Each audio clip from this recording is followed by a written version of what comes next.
Good evening and welcome to the Jinn&Tonic show on Friday, the 23rd of March, 2018. And I'm sure we're going to have an interesting show tonight. So from me, good evening. Good evening to all the viewers and to those in the chat, and obviously to my ever-amazing co-host, Stopspamming. Good evening, sir. How are you? Salam alaikum. Alaikum salam. Nice. So we've got plenty to chat about tonight. Obviously, we have an interesting topic, but we've got a few other things to chat about first. And as always, we'll get straight into, hopefully we will be having a few guests join us, at least one or two. And while we wait for them to join, we will go through, as always, some of our crazy comments. What would you do without some education and entertainment? So here we go. Let's present this to everybody. And we start with our good friend, Mohammed Hijab. So this was a video where he is attempting to point out what he thinks is some problems with Big Bro. Tommy's security is a man called Ralph Daly, aka Big Bro, a convicted criminal who is on the record for calling white people Satan. See Ali Dawa's latest video. He had brutally and cowardly attacked a man in Brixton with a group of people and later went to prison only to be summoned by the thug Tommy Robinson to do his dirty work. A black supremacist. He is now being called house negro by members of the black community for accepting payment and selling out, as it were, to the alt-right. So clearly Hijab is doing his best to foment some tension here, because obviously if you can foment some kind of a tension, then you can throw the spotlight off Islam and what happened in the park, which I'm sure we'll get to, with a few of the Muslims. Yeah, this guy is losing it, really. He is so desperate. He's now under pressure because now he's made himself like someone, the same as Ali Dawa, and now they're trying to somehow maintain this level, and they can't. And this is why they're coming out with things like this, anything controversial, anything to create a controversy around anything. So they're now hanging on to the coattails of Tommy Robinson because he's popular at the moment and trying to dig up anything on the guy because they realize how popular he is at the moment. Yes, exactly. And I've just heard a little, but I'm sure, people who know a lot better, the part that I heard about Big Bro was he was a bouncer, and the person that he was involved with a fight that brought a gun into the nightclub that he was a doorman for, and threatened people. So as often is the case, one needs to look at it a little bit more closely. Now, obviously, one doesn't condone violence, but one does condone, defense, and especially if somebody brings a firearm. So again, if somebody has more information on that's the sort of general understanding I have of that. So again, of course, it's convenient here to not look into the facts, not look into the nuance. And as regards that video, I did see part of the video, and Big Bro did use the word Satan, but he used it in a specific context, and it wasn't clear from the video, wherever they grabbed it from, in what context it was being spoken about. So had he have said all white people are Satan, then we could have said, yes, he said that, and obviously we don't agree with that. And from what I could hear, he used that word, but as I say, it was in the context of whatever it may have been. So again, we need to look at nuance, but of course, Hijab, as with some other people, when it suits them, they won't use nuance, and when it does, when they want to defend their own points, then there's all kinds of context. So, it's the typical double standard that we often hear from these people. And again, do I care? Do I care if somebody says all white people are Satan? No, come on, it's stupid. Even if he had said it, if a person says all white people are Satan, it's ridiculous, and the only thing that you should do with that is just simply ignore it. Why would I even remember this for half a second? There's no point. And I've never heard Black Bro say that black people are superior, but again, he may have said it. There's no evidence for that. So again, let's just throw in enough words here to get everybody to, he's doing exactly, of course, what the media did to Tommy Robinson, which is trying to smear him with every single, buzzword that you can. And if one or two of them might in fact be true, might be in inverted commas, well, that's enough. But if you throw 25, maybe one or two of them might stick temporarily or not, as the case may be. And this is exactly, of course, what the media has done with Robinson. Nobody's claiming he's an angel, and I'm not claiming that Big Bro's an angel either here. But when you throw a lot of shit, there may be some that sticks for moments. And of course, that's what you're hoping, is that if you throw enough, there might be some that sticks. Instead of, in fact, looking at look how stupid this hijab guy is. He says Tommy's security is a man called Rafa. No, he's got a company that is supplying security for him. And this, what's his name, Ralph, Big Bro, whatever, he's just the guy coordinating it. And that's it.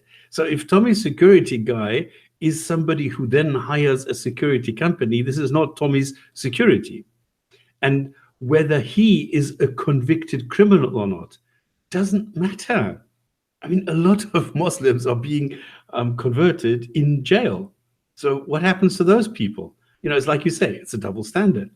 Now, if somebody who is a convicted criminal calls white people Satan, who cares? I don't give a continental damn whether somebody did this. This is he has brutally and cowardly attacked a man in Brixton. So what? What does it have to do with the price of eggs for anything? And then he later sent to prison. Okay, and you said he's a convicted criminal, so he must have been in jail. Whether this was justified or not, I don't know. I don't really care, to be quite honest.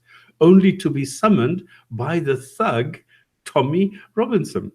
Now, summoned, he is hired by Tommy Robinson to coordinate his security. Okay, why is Tommy Robinson a thug? Tell me why you call him a thug. Why is providing security for a person dirty work? In my eyes, it is not. I think it's actually quite honorable to protect somebody who's being threatened all the time. You are putting your life in danger for someone else. And then whether he's a black supremacist or not, who cares? If he says black people are better than white people, why should I care? A lot of people say white people are better than yellows or browns, or who cares? You know, it's not a fact. It depends what the point is of it. I mean, one would care if he's being called a house Negro. Who cares what is that? You know, this is so petty. This is so stupid. This is so childish. I don't get it. I just saw this out of the corner of my eye that we are now defending Tommy or Big Bro or protecting. No, I'm not. I'm just saying let's stick to the facts. Let's look at what is actually happening instead of now trying to dig up dirt on someone just to somehow emotionally attach some sort of negative words to this person. That's stupid. Obviously, the reason I brought up this quote is because I can see here that the full story is not being put out. And of course, this is, and again, one of those sort of smear jobs. If in fact, you know, all of these things are true, then provide it. And again, you don't get the context of any of this. I don't consider, you know, this to be an honest thing, but hey, what's new there? Right, let's move on. I'm sure there'll be plenty more to talk about on that in that side of it. Look at his comment in the chat. Mate, everyone knows Tommy is a thug. Yeah, now I understand it. Because you tell me, then it must be so. Come on, get real. Anyway, moving on. We'll talk more about that, sure. Sarah's a low-life scum. I don't understand why these Muslim brothers entertain. So again, anybody that's saying something, I'm so scared. That's the usual. We've heard it all before, but no harm in bringing it up again. This is one of yours. 9/11, you say. Can the planes really penetrate through steel and come out the other side? And what about Building 7? Where did this come from? This was it was a discussion. I can't even remember what discussion it was. Okay. I picked this up just a couple of minutes ago. This is from the video from Hijab. I don't know where something came up about 9/11. Okay. Anyway, let's move on from that one. That's a particular fish. Cool. This now I thought was interesting. I don't know if people can see it. I'll make it a bit bigger, and then actually let's make it here and go from the top. So this is Hassan Radawan. He's a real diamond. And this was a Facebook thing. So I'm just going to read this for interest's sake. Ruby, do you agree that it would have been better for God to use a different word? And when he means different word here, to the word beat.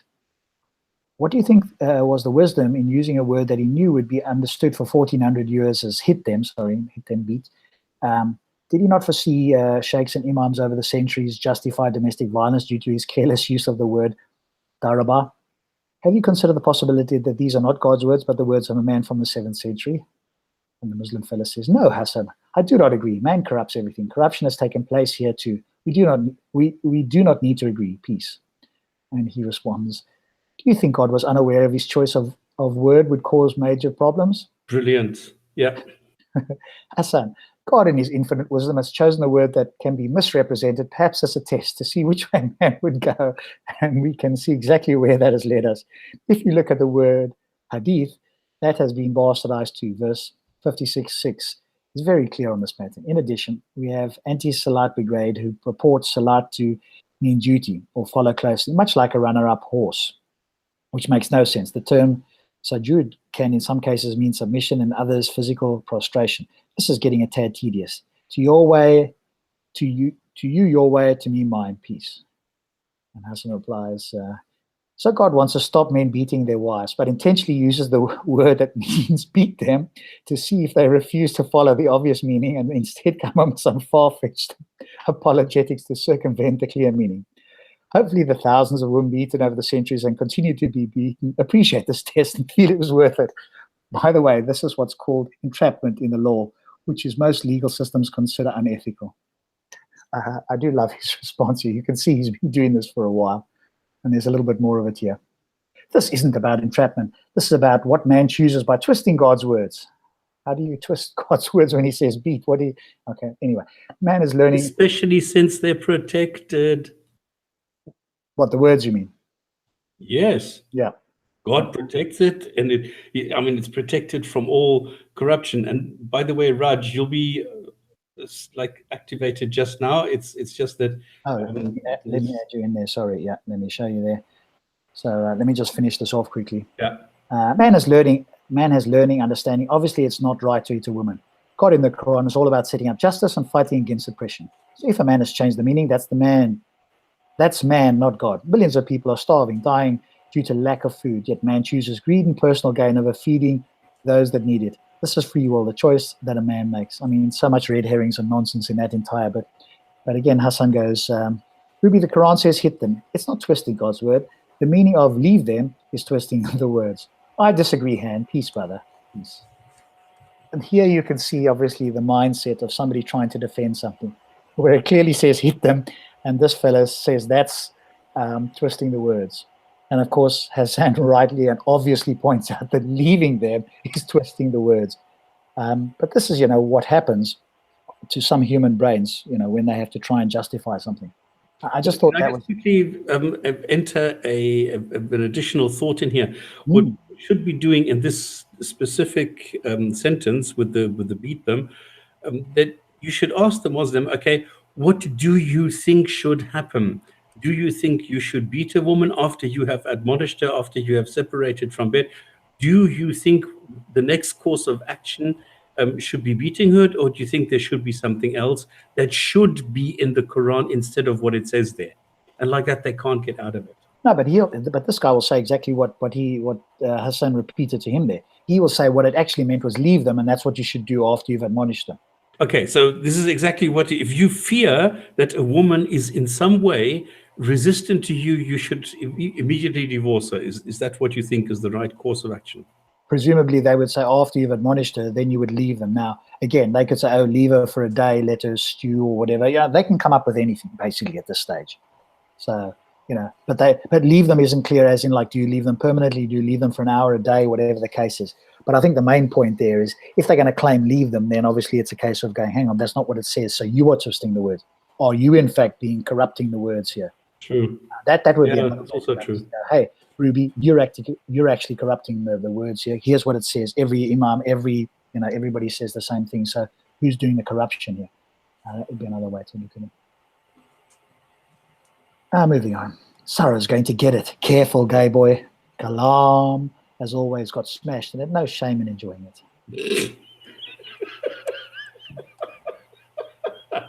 Everybody's going to get it, aren't they? Obviously, they're not going to come back with actual intelligent counter-arguments, but they're going to get it. Yeah, but he's got smashed and had no shame enjoying it. Yeah, that's like a contradiction. Why would you, quote-unquote, get smashed and then enjoy it? Unless you're a sadist or something. Anyway. Gotta love these, isn't it? It is comical. This sort of bigger. A tan one, fancy that. haven't had tan for about 1 week. Listen to everyone in Speaker's Corner. This tan coming there to do this on purpose, to not listen to me. He is doing this. And they're having a laugh behind us people who are going to speak to him, are going into his game to not speak to him, spread this message. He's been sent by the English person first. This is like reading the Quran. Yeah, exactly. It's nonsensical. Another one of the tan ones, but there's plenty more. Ah, there we go. The black guys only come to cause trouble. It's in their nature. It's everybody else but the poor, peaceful Muslims in Speaker's Corner, isn't it? They are just the victims. They're just the most friendly, peaceful guys. It's everybody. Oh, boy. Yeah. This Chinese brat needs to be taught a lesson. Provoking and hate speech. He needs to be kicked out of the UK. No one welcomes him here. Well, yes, we do welcome people who have a different opinion. That includes Muslims, by the way. So as long as you don't try to bring your worldview and overpower ours. There's kind of a false narrative on both sides. I mean, you've got the Muslims, especially, I think the biggest... Is there somebody else talking? Who's talking? Oh, is it maybe Raj has got a video playing there or something? Let's just finish off here and then we can... But this is exactly why we need free speech in that sense. Exactly. The dirty, rotten twat Steve is only good at calling Ali names because he has no argument and he knows it. I love these armchair psychologists. Now we're back to hijab. So there we go. So that's the... get back to my main screen there. So there we go. So now it's time to welcome in Raj. Raj, how are you? We're going to move on now and chat a little bit about Speaker's Corner this past Sunday. I'm sure that'll take up a little bit of time. So welcome to the show. And on the chat, you obviously wanted to, you were there on the ground for a couple of hours, so feel free to give us some of your thoughts from your end. Yeah, before I go in, like last time, you realise I've got an old computer, so it might start fanning up. If that does happen... Yeah, I mean, I can hear the fan in the background, but you're coming through clear, so not to worry. All right, that's all right. Yes, I was there on Sunday. Before I go on, I want to kind of dispel some false narratives that are coming from the Dawa teams especially. And that is that if anyone was non-white and they were with the Tommy Robinson fans, they were going to get their heads kicked in. I was with them for 2 hours, completely secluded from the other side because the fight happened. And so we were separated. And I didn't have one issue, not a 0 at 0. I was wearing my turban, traditional Indian clothes, a camera on my chest. I got a few stares here and there. They're probably thinking who I was. And I had a lot of great chats with concerned white people, and even ethnic minorities. So I want to dispel that myth for one, because I can see it through all the videos telling people, oh, if you went over there, they would have beaten you up, and nothing like that happened. There was some, but to be kind of fair, there was some hateful people there that was towards the Muslims, not against ethnic minorities, but when you talked about Islam or Muslims, they had a very, very, what I can say, kind of skewed view of all Muslims, which I was a bit concerned about. I saw a lot of hate towards Muslims, and a lot of people think I hate Muslims. I don't. I'm concerned about what's going on. There's a difference, and sometimes so you said there was hate. What sort of things were being said?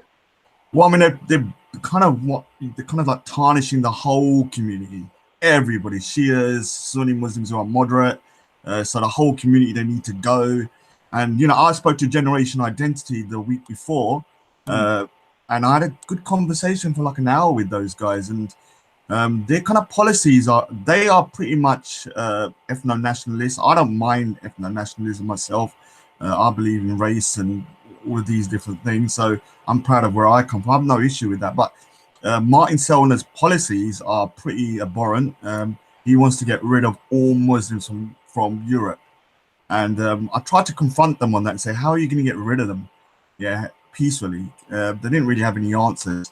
And I asked them, what are you going to do with me afterwards? And they said, oh, you can stay. I said, look, you can say that, but at some point you're going to get real Nazis coming through who are going to want to get rid of all ethnic minorities. So it's like a slippery slope. So I met a few people that were a lot of that kind of mindset, that they didn't want to work with the moderates or any of the Muslims. They just want to get rid of them by any means necessary. And I found that hard to listen to, if I'm being honest with you.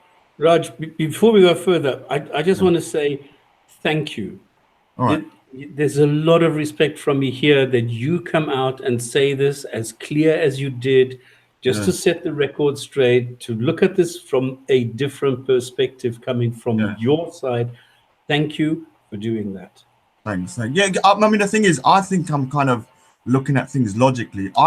You can't get rid of a whole population. We've got to work with them and root out people like Abdul Haq. I mean, I don't think people understand that, Ali Dawa's chasing Tommy Robinson around the whole country, but there's a guy called Abdul Haq who was from the jihadi next door, was best friends with a guy that done the London terror knifings, was in the park on Sunday and was in the park the week before with Muhammad Taweed, and no one has said anything to me. He's on camera doing dawah. And so I'm going to confront Ali Dawa. I confronted him last week, and he said he doesn't know who he is. So the hypocrisy from their side is very hard to kind of like understand what their mindset is. Were you there when he was there? Yeah, I was right next to him. But did you see how they were praying behind him and he stopped them? Well, are you talking about Tan? Or... No. This Haq guy came and he was standing next to Hamid, I think his name is. Then behind them, some Muslims started to make a show of praying, and he actually went and stopped them. Oh, all right. Yeah, I didn't see that for myself, but I'm just concerned that you have a real terrorist in the park, and you have someone like, Tommy Robinson, who is not racist. Please, let me just say that I've watched hundreds of interviews on Tommy Robinson. He's not racist. You can call him a nationalist. I've no problem with nationalism myself personally. I would consider myself a Punjabi nationalist as well. I love the UK as well. But people like Generation Identity and Martin Selner are racist. And what I was trying to explain on the day to a lot of the Dawa teams is that if you set the bar for racism so low that I'm a racist and I'm Indian, the real racists are going to come through, because they're going to hide behind Islamophobia and stuff like that. And so they kind of like digging their own graves, because they're calling everyone racist. And there are real racists there. But Tommy Robinson is not one of them, in my opinion. People may disagree, but that's for them to kind of prove to me that he is a racist. For me, from my research, I've not seen anything that I think is racial. Most of it's just legitimate concerns that I have as well, that are in line with him. That's why they call me Tommy Robinson, because I've gone through a lot of the same things he has. Yeah. So okay. I've experienced Islamic extremism on his I've been beaten up. My relative was groomed by 5 Pakistani guys, and the Sikh community has been complaining about what Tommy Robinson has been complaining about since the 80s. And so this is nothing to do with race. This is just an ideology that is incompatible in its current state with Western-style democracy or secularism. So that's not racism, in my opinion. Raj, what do you think about this idea? Because this I don't know. I've also watched this. Now, I looked at this and I thought to myself, how can this be possible? What I think is like a kid that, it walks through the door and the adults are talking and it hears the word fuck. Doesn't understand it. But then it mumbles to itself, fuck. And all the adults are like aghast when this kid runs around and the kid realizes it's getting a reaction when it says the word fuck, even though it doesn't understand what it means. And I think this is what is happening with some of these Muslims. They are using the word racist because they're getting a reaction, but they don't really understand what it means.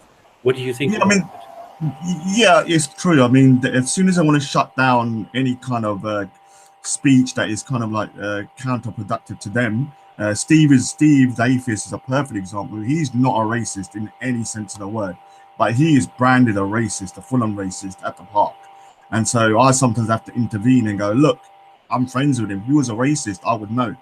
And so they use this word racism to shut down. It's easier to shut down white people with it. It's impossible to shut me down with it, because I can pretty much say, look, I'm ethnically the same as most Pakistanis. We're from the Punjab. We were just split 50 years ago. So ethnically, we're the same race. And so it's more difficult for them to pin it on me, but they still try and use it. I still get it all the time that you're a racist, you're a Nazi, I'm a coon and all that kind of stuff, just because I disagree with the thuggery that, even I confronted Muhammad Hijab as well on the day. I said, look, this is beneath you. I was trying to play mind games with him, that it's beneath you, that, you're using your kind of like MMA skills to kind of like intimidate people and, kind of like bully people in a way that, we know you can fight, you're bigger than us, so why are you walking around like with a UFC hat on? He had a UFC hat on that day, Ultimate Fighting Champion. Yeah, that was so funny. And I told him to take it off. And then Ali Dawa was coming into the park because he knew he's kind of famous now. He had a hood on and he had his sunglasses on. So there's a video of me saying, "What are you doing?" Like he was walking around like, you know, when stars are like paparazzis coming around. He was trying to hide in the corner. And so I kind of like, there's a video of me kind of like pinning him up and saying, "Look, take it down, pull your hood down and show people." And I kind of announced to the whole crowd, "This is Ali Dawa." And he didn't like that. He was like, "You know, what are you doing, Rod?" So I mean, on Sunday, both sides, be honest with you, both sides behaved abhorrently. The Muslims were provoked, in my opinion. A guy threw a bottle in at one of the guys, and they reacted from that. So I'm trying to be impartial. But in terms of from the last year, the Muslims, are the main perpetrators of trying to shut down free speech at Speaker's Corner. But on this particular day, although I agree with Tommy Robinson being able to speak, I do think the Muslims were provoked into violence by the Tommy Robinson side, from what I saw. There's Carry on, Stops. There's a question in the chat. Are you a hypocrite because you agree with Muslims in the corner? What do you mean about agree with Muslims in the corner? This is from the chat. Raj, why do you agree with Muslims at the corner? Because from where I'm sitting, you are a hypocrite. Well, I don't really care what that person thinks, but I still don't understand the question, because how am I a hypocrite? I'm trying to give a balanced view. If I was a real hypocrite or somebody that was kind of my viewpoints were just one-sided, I wouldn't have said that, you know, I feel like the Muslims are the ones that were provoked. I'm trying to look at it from a logical standpoint of what I saw. I was walking around trying to look at what was going on, and I did see hate from both sides. You know, both sides showed a lot of hate, and no one can deny that. Some of Tommy Robinson's fans are full-on racist, but Tommy Robinson himself is not. Yeah, I think that's a point to be made. You're not in charge of your followers, and if some of your message attracts a certain group of people, then that's not your fault. And I was on a couple of private hangouts this week, and the guy's going, "Well, he should say that I don't support racism." As far as I know, that's what he has said. He said it. I mean, he said it in nearly every interview I've heard of his. He said, "I don't support racists." He has an eclectic mix of friends from different. I mean, I know it's like saying, "Oh, you got black friends, so you're not racist," but I can sense racism myself. I've met racists, and I met racists on that day, and I met the ethno-nationalists that worked before with Generation Identity, and I could tell some of them were full-on racist. But when it comes to Tommy Robinson, he may have been racist at one point, but that doesn't make him racist now. I mean, I knew Majid Nawaz when he was a full-on jihadi, and he threatened to like kill me, and now he's the complete opposite. Do I still say he's a jihadi now? Yeah, and that's the thing. If people change and they say that they are no longer X, Y, and Z, then unless we've got evidence that they've said the opposite, you know, we can take them at their word, because people do change. I mean, I think there was one of the videos here where people were saying that Malcolm X made some comments when he was younger, changed his mind, or he, you know, he was completely anti-white at one point. He used to call them white devils. And then he went to Mecca and he changed his mind, and he realized that, you know, all human beings are not as, obviously I believe in racists, so not exactly the same, but we are all equal. And so he changed his mind.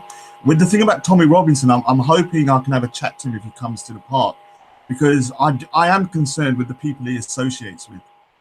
Generation Identity and Martin Selner, in my opinion, are racist. Their policies are very wishy-washy. When I kind of confronted them, when I confronted them, I said, "All right, you're going to get rid of 40 million Muslims. How do you propose to do this? You can't even get people at the park.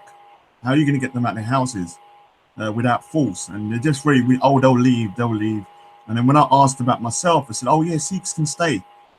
And I said, no, this is not going to happen. I said, "You're not looking at it logically." So we need to work with the moderate Muslims in the park. And one of the things I want to say, any Muslims listening that go to the park, one of the biggest problems with the park, and I think in the UK in general, is the silence from the majority of Muslims who are decent against their thuggish counterparts, like Muhammad Taweed and all of these guys. They say nothing to them because I think they're scared of him, if I'm being honest with you, and they're allowing them to tarnish their faith, and so they're going to take responsibility for their own people. Exactly. And one thing I want to mention, and this is like right at the top of my heart at the moment, we need to distinguish between what Tommy Robinson was there for. We need to distinguish between the person Tommy Robinson, his politics, and what he stands for. He was at Speaker's Corner last week, not for his politics, not as a nationalist. Even if he was a racist, he was not there as a racist last week. Last week, he was only there for one reason, and that is to give a speech regarding free speech. So if anybody wants to criticize something, they cannot criticize his appearance in Speaker's Corner, where he was only talking about free speech. Now, what I don't understand is why the Muslims were there.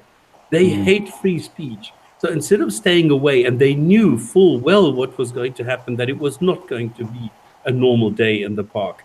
Why they were there, why they were constantly confronting the people, getting up close, even though they were told so many times, stay back and go away from the friction zone.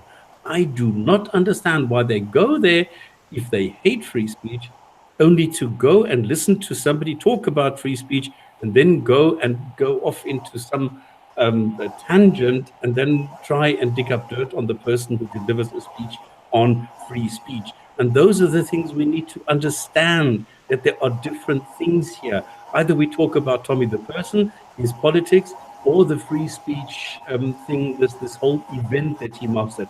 If I look at Tommy Robinson, who is able as a man to move people, to deliver a speech, to do these things, then I look at this childish hijab who has to stand on a fence and then go on a rant and give out all these stupid things and talk about neo-fascism.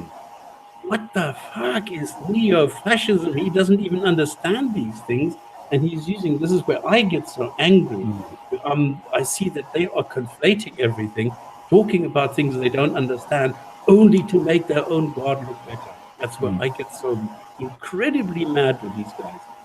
I mean, at the park, one thing, it was very electrifying in the sense that, I've been going there for a while, and it felt like a kind of a real kind of like special moment, in the sense that I don't agree with what he was saying, because it was Martin Sellner's speech, but I listened to what I could. I don't agree with all of it, but the fact that, he managed to get in and give the speech, which I thought wasn't going to happen, I thought it was a great day. It was a massive victory for free speech. You don't have to agree. I mean, a lot of I'm gonna point out people. I've been hearing a lot of people kind of criticizing Sarah, criticizing Big Bro, Callum for kind of standing by Tommy, but he wasn't standing by Tommy Robinson. He was standing by free speech.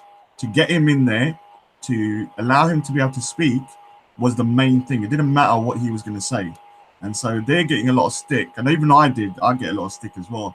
I'm a coon, I'm an Uncle Tom, and and all this kind of stuff. I even got an email from someone saying, look, you need to refrain from what you're doing. You're going to cause bloodshed and all that kind of stuff. And it's like, hold on a second, why are you coming to me? I'm not threatening anyone. But you see, this is the mentality as well. So without going into details there, because Raj shared with me the message that he got, the person that sent him this message suggested that if he continues to go to the park and do what he's doing, he will be responsible for blood on his hands, because he's going to the park and he is sharing his freedom of speech, which other Sikhs don't agree with. So this is the level of people that are out there that we need to highlight and bring to the fore and show them how foolish their views are. I want to get back to something else before we carry on, because otherwise we'll miss all the stuff in the chat. Tara was saying something. Everybody's talking about Tam. Are we all going to talk about the violence and intimidation directed his way? And I think in the videos, and you may have been around, Raj, or you might not have been entirely, but some of the videos there were very clear for these young Muslims who basically have a juvenile level of mentality, really more than your shoe size. Young ones, of course, that couldn't have an argument if you gave them a book on how to do it. And they were all in his face there. So, he kept obviously very quiet, and I loved his part. It was the classic bit. I don't agree, obviously, with everything that Tan does. And certainly if he smears all Muslims, I think, as you pointed out, that's incorrect. What we need to say is certain Muslims and certain ideas within Islam. And I think that's the way to go, because there's some wonderful Muslim people, and I think they're wonderful to the extent that they don't follow the Quran word for word or as literally as other Muslims do. But did you remember the part where they all started shouting, Allahu Akbar? He shouted, drink beer, because obviously they I thought that was amazing. That was classic. I mean, the thing about Tan in the park, it's very hard for me because I watch him and like he's in danger. I mean, physical danger all the time. Yeah, but he shouldn't be, Raj. That's the whole point, isn't it? He should. I know, but he's a type of person that he just doesn't care. And so I thought, I've even said to him, look, man, like I've met people like him before and they get hurt because when you don't fear for your safety, you're going to put yourself in situations that you can't control, and there could be some crazy person. But he's made a decision. I've spoken to him like 10 times about this, and he's told me that, you know, I know what I'm doing. Yeah, I'm an adult, and whatever happens, happens. And but so I'm going to, whether you agree with him or not, because obviously he's a controversial figure.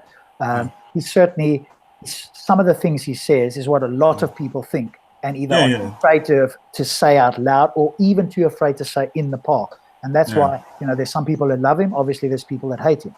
I'm all about the facts myself. So at certain times he is speaking factually. Other times I think he isn't necessarily. But I think he's come there with, you know, as some people say, balls of steel to say this. Because you would never have that problem with Christians, atheists, Buddhists, Sikhs. You could say all of that shit and say Jesus was like whatever, you know, whatever you said about it, and you would never be in fear of violence in the Western world. Can I just say something? They haven't put this online because it looks very bad for the Dawa teams, but they were jogging on the spot for like 40 minutes, preparing for battle. There was Muhammad Hijab. I wish I recorded it. Muhammad Hijab, Hamid, and a couple of others. So they were jogging on the spot, like they're going to battle. And so it was like really ridiculous. It was like I was watching from a distance. I was like, "What are you doing?" And I even confronted them. And then the video started rolling, and they stopped doing that. But I do need to say one thing though. One of the worst things I saw on the day, I think it's probably the worst thing I've seen at Speaker's Corner, in any video online or anywhere in real life, and that was when Shia Blade Runner was being chased around the park. It was I mean, they literally chased him for like, I think it was like maybe nearly 10 minutes. It felt like 10 minutes. I was looking from a distance.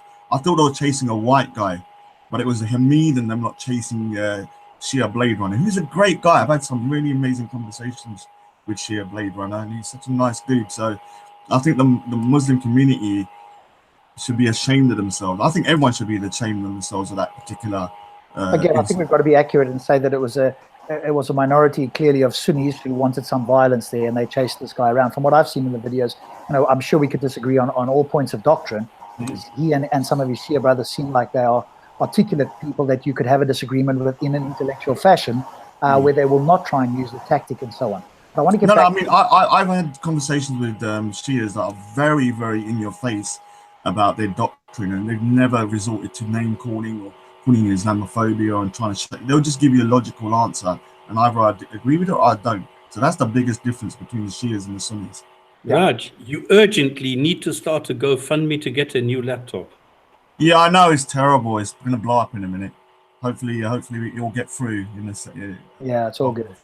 I also want to talk, obviously, about the violence that happened. So from my point of view, and each of you can speak from your point of view, I condemn any violence there. And when I saw the videos, there was a person that was was unmasked on the non-Muslim side. Let's just use those words. Who was initially masked, who threw a punch. Now, but if you look at the video from multiple angles, because there was another guy that eventually had a camera that came from the back of a Tommy Robinson's sort of side of it, and you saw this guy that with a pipe and the mask. So he seemed to throw the first punch or throw the pipe or whatever the case is. But before that, there was another little video with a guy that was holding the phone, and you could see his head in the phone. So he was like doing a selfie. And it showed a Muslim walking right up to the white guy and throwing some FU signs. Now, again, I don't condemn. I do condemn the white guy for getting. But this white guy seemed to throw the first punch, and then it kicked off. And then this other guy was obviously there to have a fight. This white guy with a mask on that they did unmask, that had the beard. So I'm very glad that, you know, something will happen to him. I mean, I saw something different from a different video. That it's like there was a guy that threw a bottle. That's what started it. I can send it to you by Facebook later. Yeah, send it to me. Who threw the bottle? It was it was a white guy that was arguing. You might recognize him, see him. But I saw him. There was a video on one of the Dawa channels, and he clearly threw a bottle, and then the fight started with the sticks and everything. So that's when I was like, all right, fair enough. The Dawa team said to me on the day that they started, and I said, I'll give you the benefit of the doubt, because I think we won for free speech on that day, but we lost in terms of the ethical side, in terms of well, gotta be careful when you say we. There were a few, and like you've pointed out. Yeah, but the thing is, I kind of bunched the Tommy Robinson guys as one group as well. To be honest, but I mean that's not fair to do that either. So we can't say all Muslims, and we can't say all Tommy Robinson supporters are like that. So you have a few violent guys who are at the front. Coincidentally, on the Muslim side, the violent guys are at the front. How's that? That's not a coincidence either. Yeah, I mean the thing is that what people don't realize, they kind of move towards the crowd in a formation, and then they start getting takbir, whatever they do, Allahu Akbar, right in front of them for like maybe 5 minutes. I saw that, and then suddenly it just kicked off. So in a way, obviously egging the guys on, looking for a fight, hoping they're going to throw first. So they moved towards them. They could have kept the distance. They could have done whatever they want from a distance, but they came up really close, looking and inciting, in a sense, for some violence as well, knowing that there's going to be a few thugs in the other sort of group there. But let's get on to Hamid, because he and Tawhid have again showed themselves to be absolute thugs. And it's something that somebody talked about here. Obviously, with Hamid pulling the arm, I watched the video very closely. And so obviously this video with Hamid and with this Blade Runner guy, the Blade Runner guy kind of eventually turned his back, or not turned his back, but turned to walk away, and Hamid grabbed him and he pulled himself away. And that's when that part kicked off. So again, I don't think there's any, and of course, Hamid took the stick. Now, Dawa and Hijab and whoever is trying to defend this guy as if he was defending himself. He was never attacked personally. Some of his colleagues were potentially attacked to whatever degree. The other video shows him then lashing out with a thing. So I think it's clear from my point of view, this man is a thug, and and if you do go down there, and I was thinking maybe I could get down there this Sunday, I'm not entirely sure. I was speaking to Stops about how much it cost and the time frame to get down there. But maybe you can see if you can get Hijab or Dawa or any of these guys, condemn Hamid under any circumstances. This guy was not. I want to also get them on camera condemning Abdul Haq as well, because they're hanging around with him saying they don't know who he is. You know, the guy that's from Jihadi next door. Yeah. He actually done a Shahada last week with Muhammad Tawhid, with another convert, and I was like, how is this new convert going to be anything but an extremist when he's hanging around with Muhammad Tawhid and Abdul Haq? He's lost from the beginning. So the Muslims at the park, I keep on saying, they think I hate Muslims. I don't. I'm very frustrated with them. As a Sikh, we get a lot of stick for the behavior of Muslims because we look like Muslims, and you know, I have a right and a duty as a Sikh to kind of separate myself from them, in my opinion, and say, look, I'm not part of that group. And it's just come to that point that they need to start taking their own people in hand, like Tawhid and all of these guys, and before things get out of hand, in my opinion, because I think a lot more people will come to the park now after seeing what happened.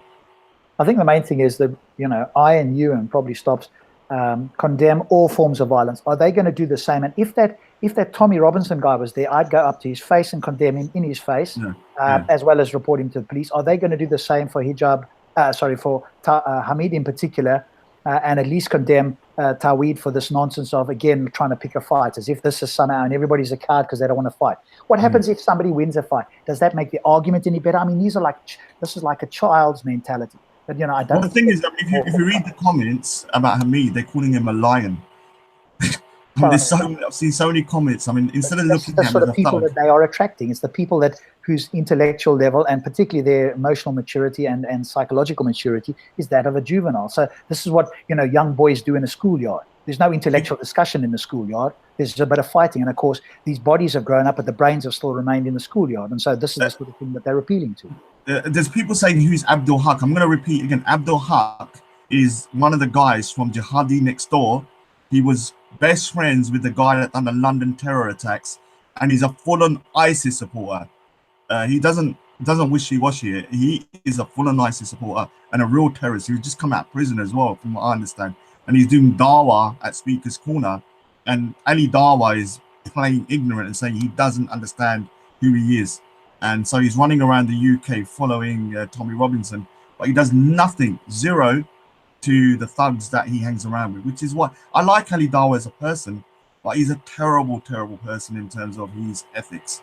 But as an individual, I can't help but like him. I don't know why. Yeah, I just thought he was an ignoramus, but I actually think he's a dangerous ignoramus because of obviously his obsession with trying to chase Tommy Robinson around, and then also, you know, putting out the wrong address and getting a woman and her children in a state of fear. So he's ignorant. He's, you know, he's one of those people that doesn't know what he's doing, and those sort of ignorant people can be dangerous.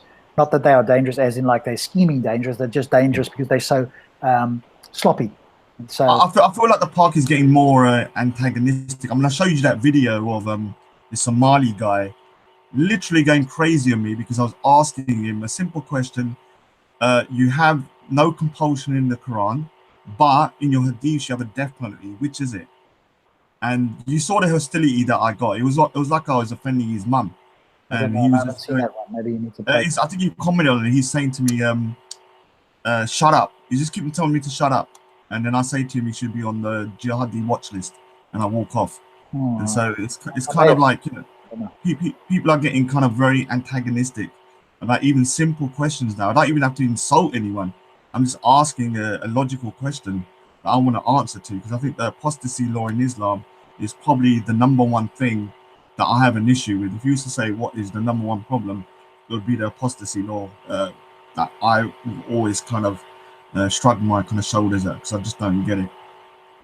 Yeah. It's the desperation. This is my theory, that or my hypothesis, that they are slowly realizing that Islam is dying and they don't know what to do about it. And this is why they're lashing out at the moment at anything they can. Well, part of the strategy seems to be, let's see if we can divide people. Let's divide Kalam, let's divide Big Bro, let's divide all of these people so that they can have a little fight, and that'll deflect from us. And then yeah, I mean, they're putting a lot of propaganda out on that. Hypocrites they are. So that, you know, now it takes the heat and the spotlight off you if you can point to other people and get them to have a bit of a conflict amongst each other. But I think Kalam's too smart for that anyway. So, yeah, but Kalam's in a difficult position there, because I've seen firsthand the hostility towards him is grown a lot. I mean, he used to come to the park and I didn't really sense any hostility. Maybe they disagreed with him. Now he's kind of like the new Tan of the park, or the new Sarah. I see him walking in and there's a lot of hostility that he has to put up with. And now that he's kind of being, I don't want to say backstabbed, but he's kind of like, you know, Sarah, Big Bro, and them like kind of getting heat from their own community. I kind of fear for those guys in terms of who's going to kind of protect them, because you have a mass of people that dislike Callum from the Muslim side, and now he hasn't really got that group that he used to associate with to kind of like, you know, not back him up, but to support him. It sounds like he needs to sort of just align himself with the Shias at least. They seem reasonable in the sense that they're not violent, and they don't, from what I can see, I haven't spoken to them personally.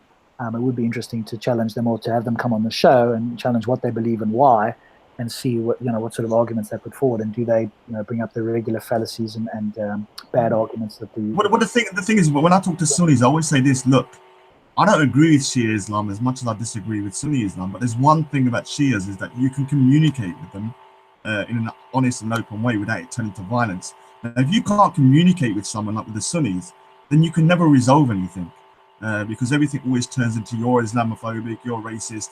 And with the Shias, I've had lots of conversations. I mean, there's one of me and Shia Blade Runner where I was very, very, very kind of like, you know, asked questions that were quite, you could say kind of like, you know, quite inappropriate. And he never ever kind of shied away from answering, or kind of like saying I'm an Islamophobe for asking it. And so that's the biggest difference between the two. The manners are night and day, in my opinion. Obviously, there's some Sunnis that have got good manners, but they don't come on camera for some reason. Yeah, well, at least a couple of them do anyway. So, you know, I'm trying to gather, like, I'll do it as a joke. I'm trying to gather like a group of nice Sunni Muslims and get them to kind of like start their own group. And maybe, well, Raj, invite them on here. Tell them that there's a Jinn&Tonic show. We're on Friday, every Friday, 8 p.m. I'll be honest, I think people are scared to come on here because you're quite, let's just say, a very intellectual program. So some of these guys, I think, are a little bit intimidated. But yeah, I will speak to one or two. It's not our intention to make somebody look foolish. It never is. Obviously, we want to know what they believe and why, if they've got good reasons. And Stops might be a little bit more direct and abrupt than I am, but it's still about what do they believe. It's not about the person, and I think that's the main thing to get across. But I think, unfortunately, there's this whole thing in some of this Islamic community. Some, again, we've got to be careful and not say all, because I'm very clear that it's clearly not all.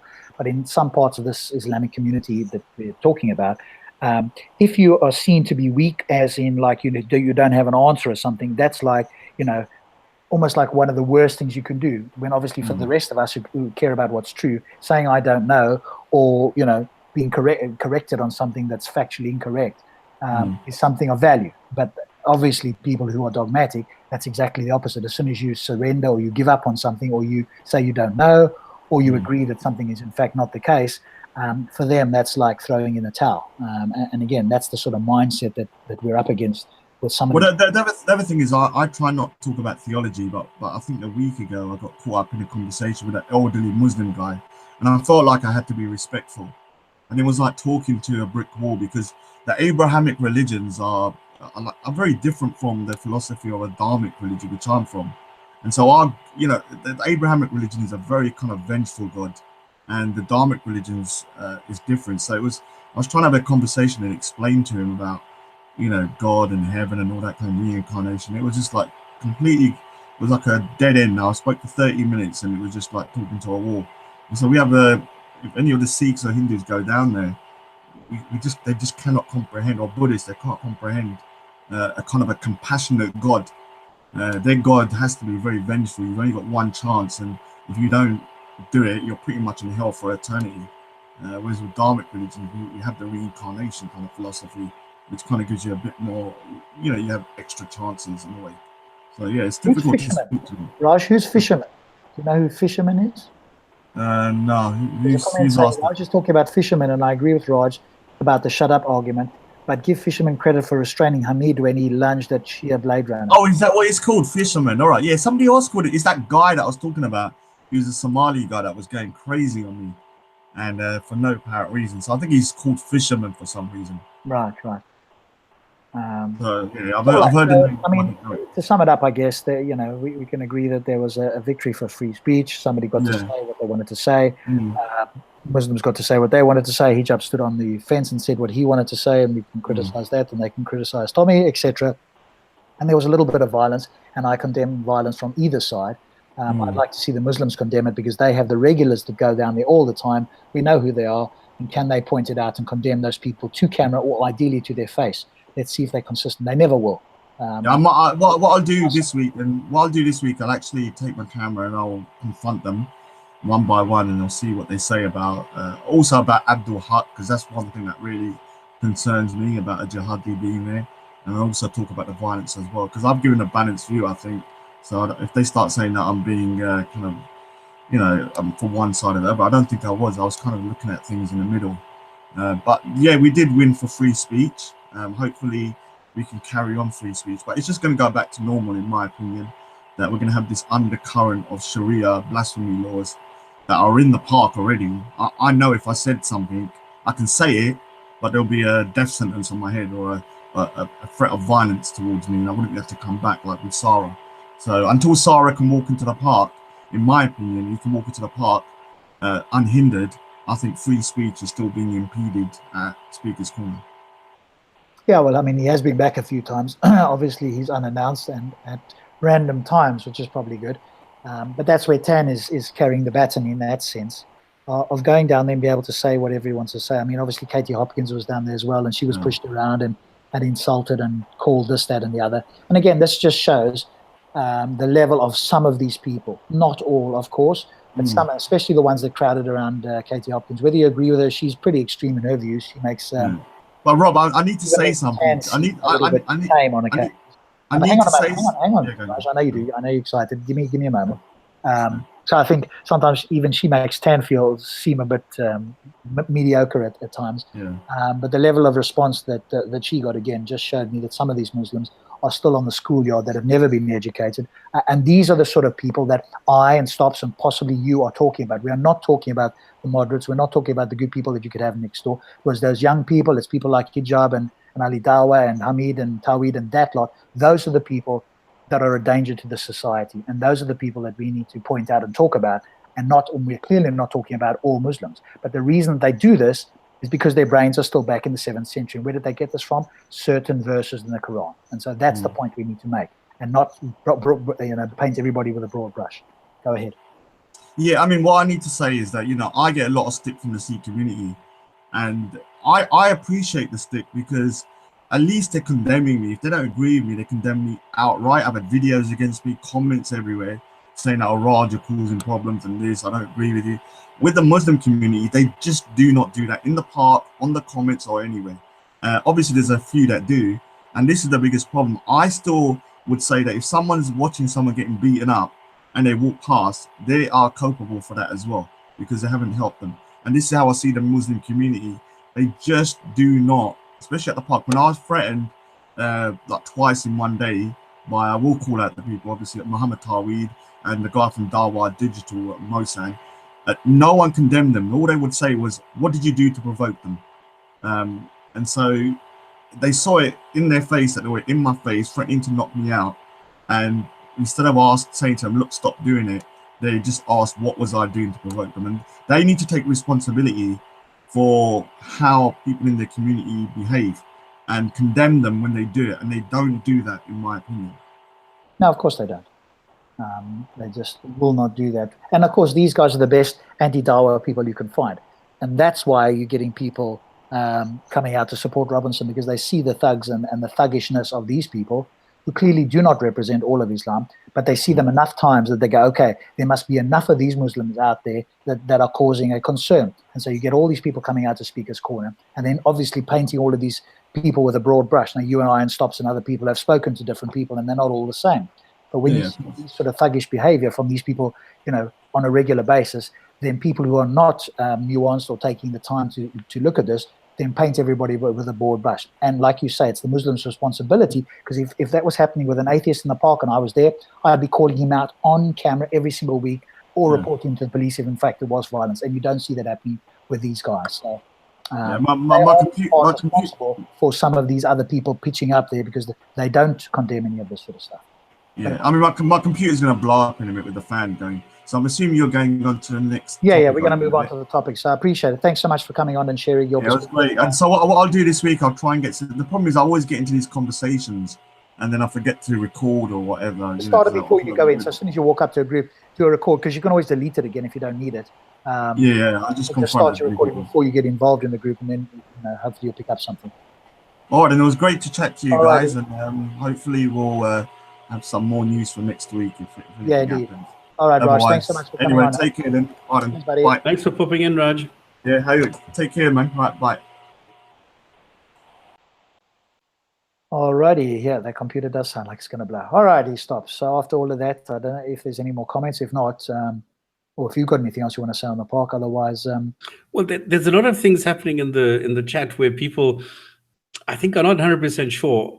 Okay, we need to appreciate that the people who came to the park last week are not, and I'm talking about not the Muslims but the others, are not the people normally that you will see in the park.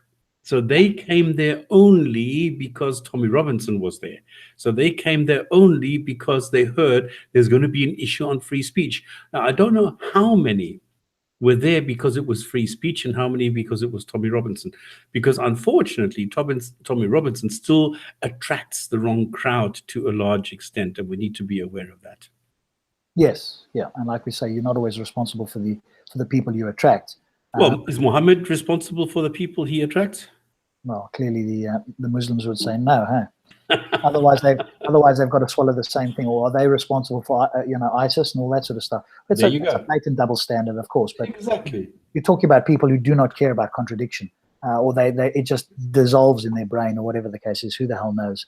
But I don't think we're speaking to rational, coherent people on certain occasions.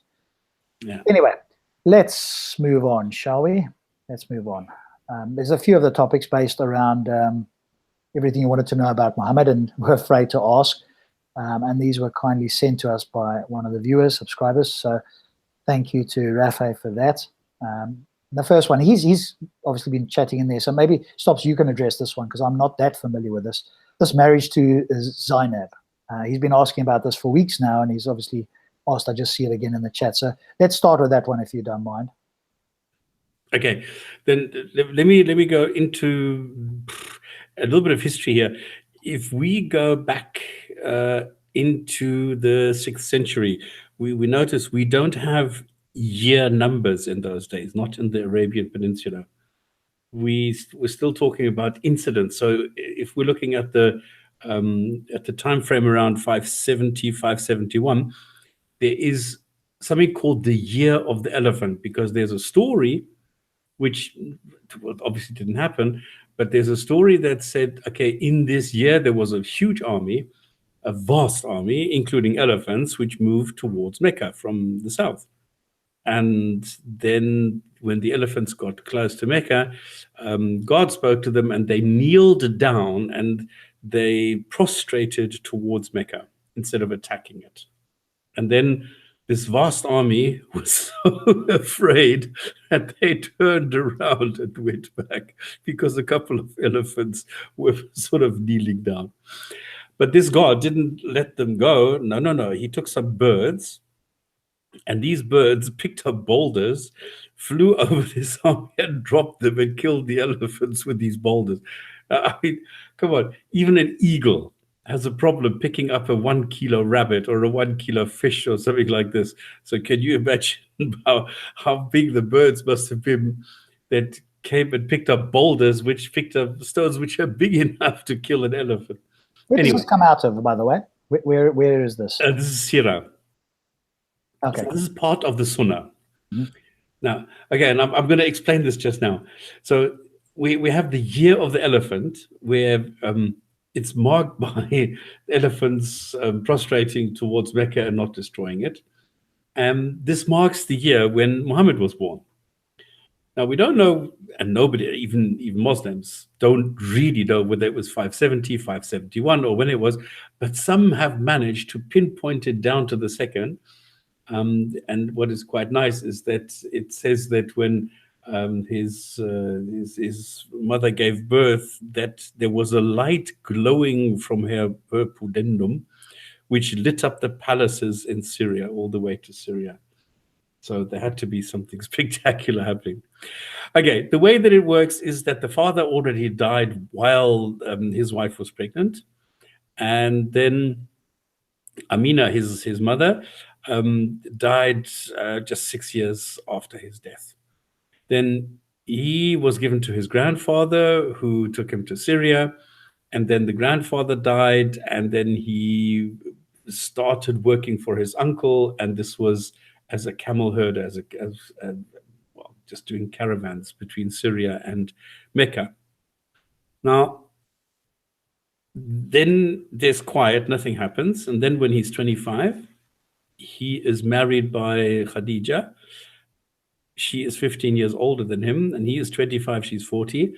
This lasts, and then there's a lot of quiet again. They have some children. The sons die. 3 daughters remain, and the oldest one is Fatima. She remains. This is the youngest one. Then at the age of 40, now what he's doing, apparently he's managing caravans, and he's traveling between Syria and Mecca. And then when he's in Mecca, he goes and sits in a cave and meditates. And then one day when he's 40, according to the legends, Gabriel came around and said, recite, or read, whatever you want to make this ikra as. Muhammad said, I can't. And then the whole thing started. And then he went home, and Khadija said, no, you're now a prophet. And he consulted with his uncle or somebody. And then, no, sorry, it was the uncle of Khadija, or the brother of Khadija, who was a Christian or a Jewish rabbi or something like this. I can't even remember. Yeah, that sounds right. He was told that he is a prophet. Yeah. So then what happened? 10 years later, Khadija dies, and his uncle dies, and then suddenly you have this ascension into heaven, where he goes onto this flying donkey and first goes to the furthest mosque, which for some reason is not the furthest mosque, but is actually in Jerusalem. So they say, and then he flies up to heaven together with Gabriel, meets all the prophets, meets all angels and blah, blah, blah, meets Moses, meets Abraham, and eventually God, haggles with him over the number of prayers, brings it down to 5, and then goes back with his heart filled with wisdom and faith. Now, How many years after the first cave incident did that happen, more or less? Around 10 years. 10 years, okay. Then he goes on everybody's nerves, and they chase him out of town because they want to kill him because he's so obnoxious and so aggressive that they start chasing him. And then he escapes by the skin of his teeth, goes to Medina. And funny enough, this hijrah is the beginning of the time reckoning of the Islamic calendar. So it's not when the Quran was first revealed, it's not the birth of Muhammad, it's not the death of Muhammad, it's none of it. No, it's when he runs away to Medina. This is the beginning of the Islamic calendar. Goes to Medina, and it is not quite clear whom he married when, because the story goes that 2 years earlier, this when Khadija died, he only had one wife, which was Khadija. And then we don't know which one was the next one that he married, whether it was Hafsa or whether it was Aisha or who it was. Nobody really knows. And this is quite strange that because he was, they had to have him marry a virgin, of course, but they don't tell you when. So this is quite funny. Then he goes and has a couple of battles, fighting with the Jews and blah, blah, blah. Then 629, he goes and conquers Mecca. And 3 years later, he dies. So the way that it works is that the last battle that he actually does is where he's attacking the Ghassanids. Now, what you need to know is that, hang on, I had a map somewhere. Let me see if, okay, I don't know. How much time do I have? Yeah, plenty. While you're doing that and looking for it, this battle, presumably this was defensive because, of course, all Muslims claim that all the battles were defensive. So what was he defending this last battle before his death? What was he defending against? What were these people doing, supposedly, that he had to go out and defend himself? His tribe. Oh, okay. Because they not only his tribe, they were threatening Medina. Okay, right. And so he had to go out and sort of stop the threat before it got any worse, presumably. Because, exactly. Okay, and is that in fact what happened, or is that just the claim that's what happened? Well, okay, I'm getting to that just now. I'm just at the moment a little bit, because I remember I had here. I have it. I found it. Okay. Let me go and share this, and then maybe you will explain a little bit. Maybe you will understand a little bit what I'm talking about. Okay, can you click on this thing? While I'm talking, it's up anyway. Yes, okay, so this is like most of the known world around the Mediterranean, where you have the Eastern Roman Empire. And this is the most important thing to understand, that the entire the region as such around the Mediterranean Sea was owned by this Eastern Roman Empire. In the East, there were a lot of battles which were going on constantly, where the Persians were constantly trying to go further to the west. And the same thing happened with Arabs who were coming out of the desert. Now, what happened is they were quite happy that the Ghassanids were there. The Ghassanids were they came from out of the Nabateans, and they were like a buffer zone between the Roman Empire and the fighters that came from further east. And they were like what would you call it, a subcontractor to the Eastern Roman Empire. Where do they fall on the map then? Okay, can you see the map? Yeah, we can see the map. Okay. Do you see the Eastern Roman Empire and the Sassanid Persian Empire? Yes, I do, yep. Okay, in between them, you have the Lakhmids, who were more towards the Persians, and then you have the Ghassanids. So the Ghassanid kingdom is sitting where today we would have Jordan. Okay, so close to the Mediterranean, so nearby. Relatively close to the Mediterranean, but not taking over the Roman Empire at all. But they were sitting in the north of this peninsula, and this was the enemy number one for the Arabs, because the Ghassanid kingdom prevented them from going further north and further to the west. And the Eastern Roman Empire didn't have to worry about them because the Ghassanids were taking care of them. So from the Hijaz, which is a little bit further south, and from Kinda, and then of course from Yemen and Oman, it was very difficult to get to the north, which is the Fertile Crescent. Remember, in those days, it was only this Aksum, which is Somalia and the western part of Yemen, which were still hit by the out layers, or whatever you want to call it, of the monsoon. So there you had a little bit of rain, but anything further north and further east did not get any rain until you got all the way to the north to the Fertile Crescent with the two rivers and the Mediterranean Sea and the Jordan River, of course. But in between, there was nothing. And this is why it was very difficult to survive in this area. And this is why there was such a fight of people going between north and south. Okay. So the Ghassanids were the enemy number one. And this is the story of why I think actually the Quran was started, because it was about getting into the Lahmids and the Ghassanids.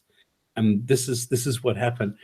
So let me switch that off again.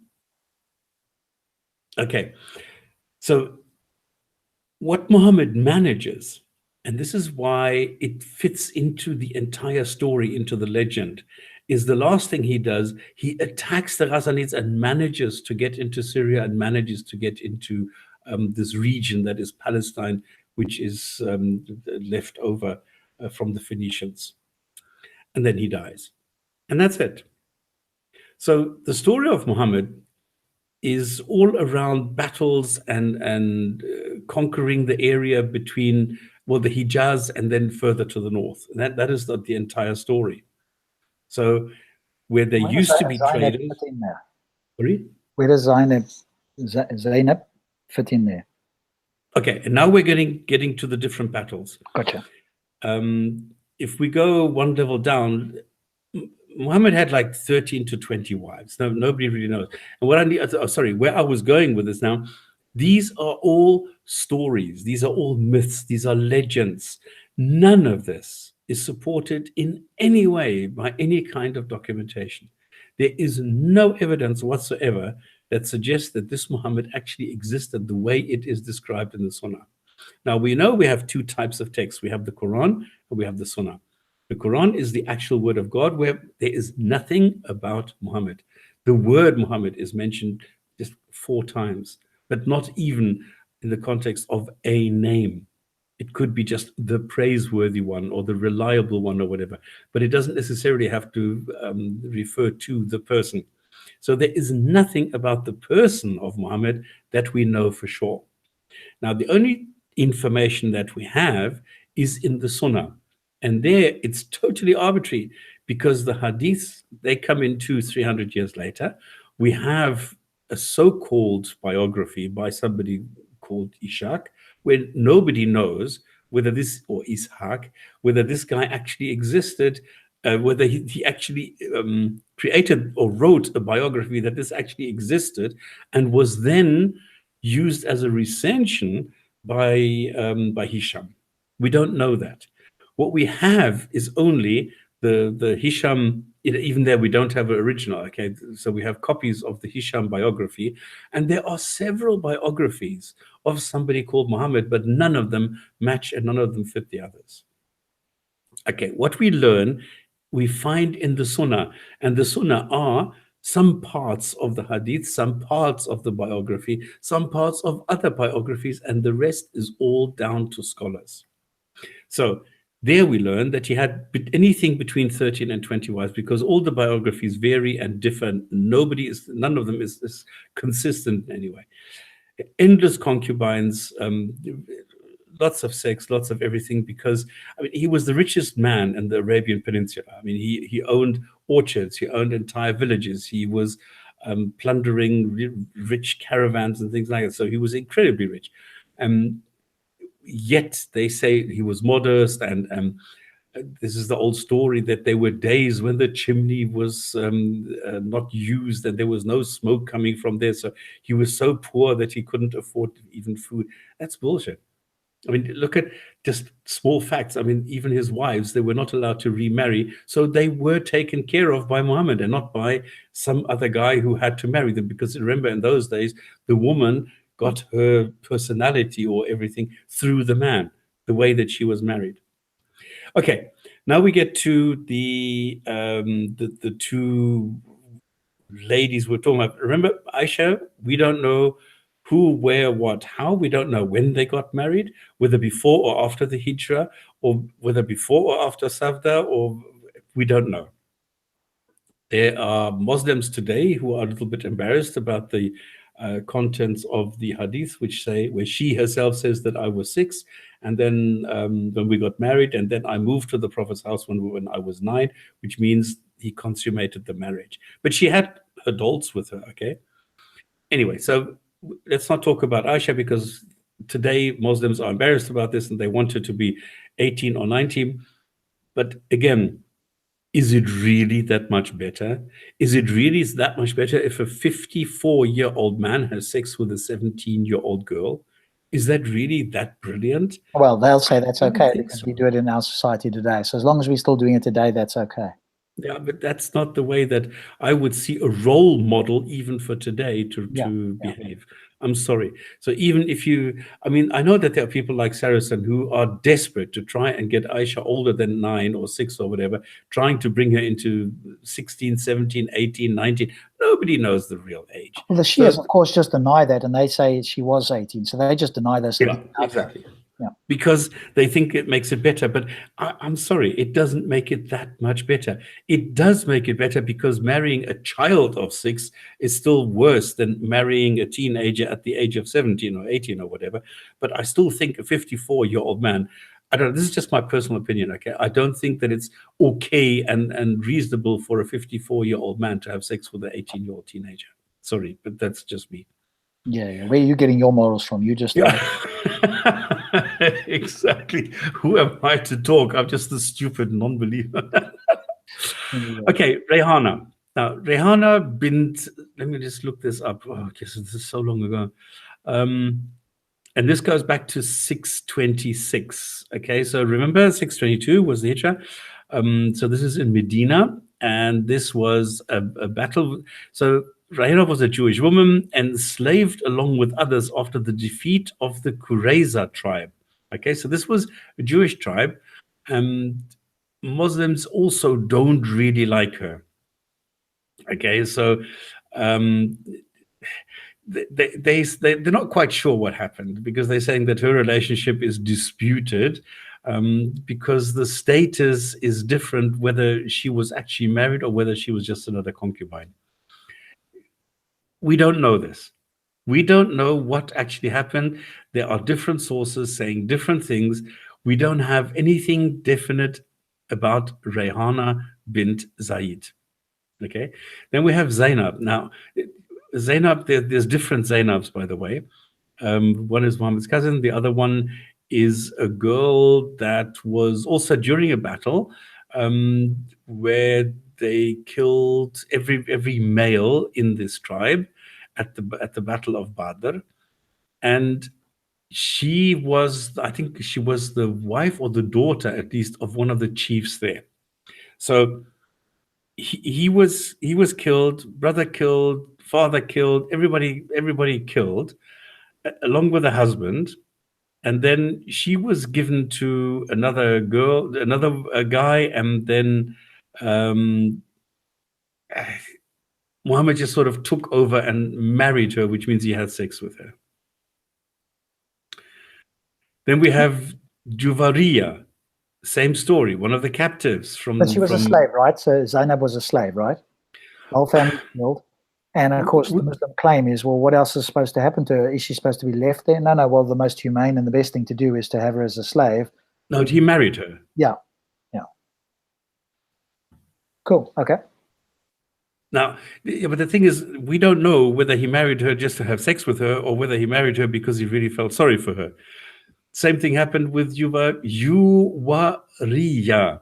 bint al-Harith, one of the captives with the Banu Mustalik, and she was also daughter of the tribe's chieftain, and the husband was killed and also taken over. So, you know, it's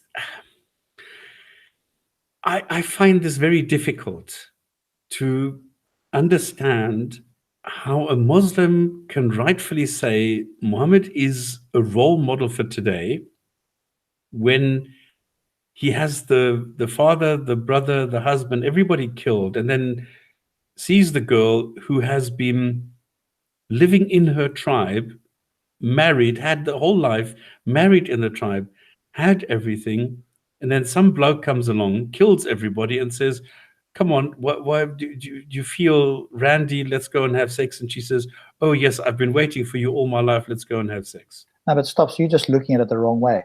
Because, of course, what actually happened was that they were defending themselves because these people were, you know, the attackers, because Muslims do not attack. And all the men were slaughtered because they were about to kill, you know, Muhammad and his people. So they were simply defending themselves. And he was a humanitarian because otherwise he could have left her there and she would have presumably died because she couldn't take care of herself.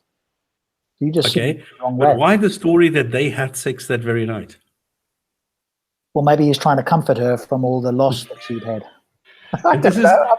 I'm making stuff up like that. Yeah, I know. And this is exactly the point. And this is exactly where I have a problem.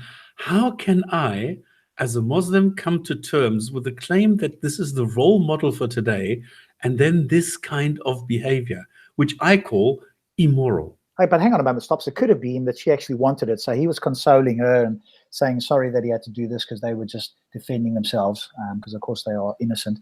And maybe she just was so overwhelmed by him that, you know, maybe she jumped on him in the stead. We don't know. It could have been that way, right? But you know that there are stories like this? Are they? Right. Yeah. I was just making that up, by the way, obviously.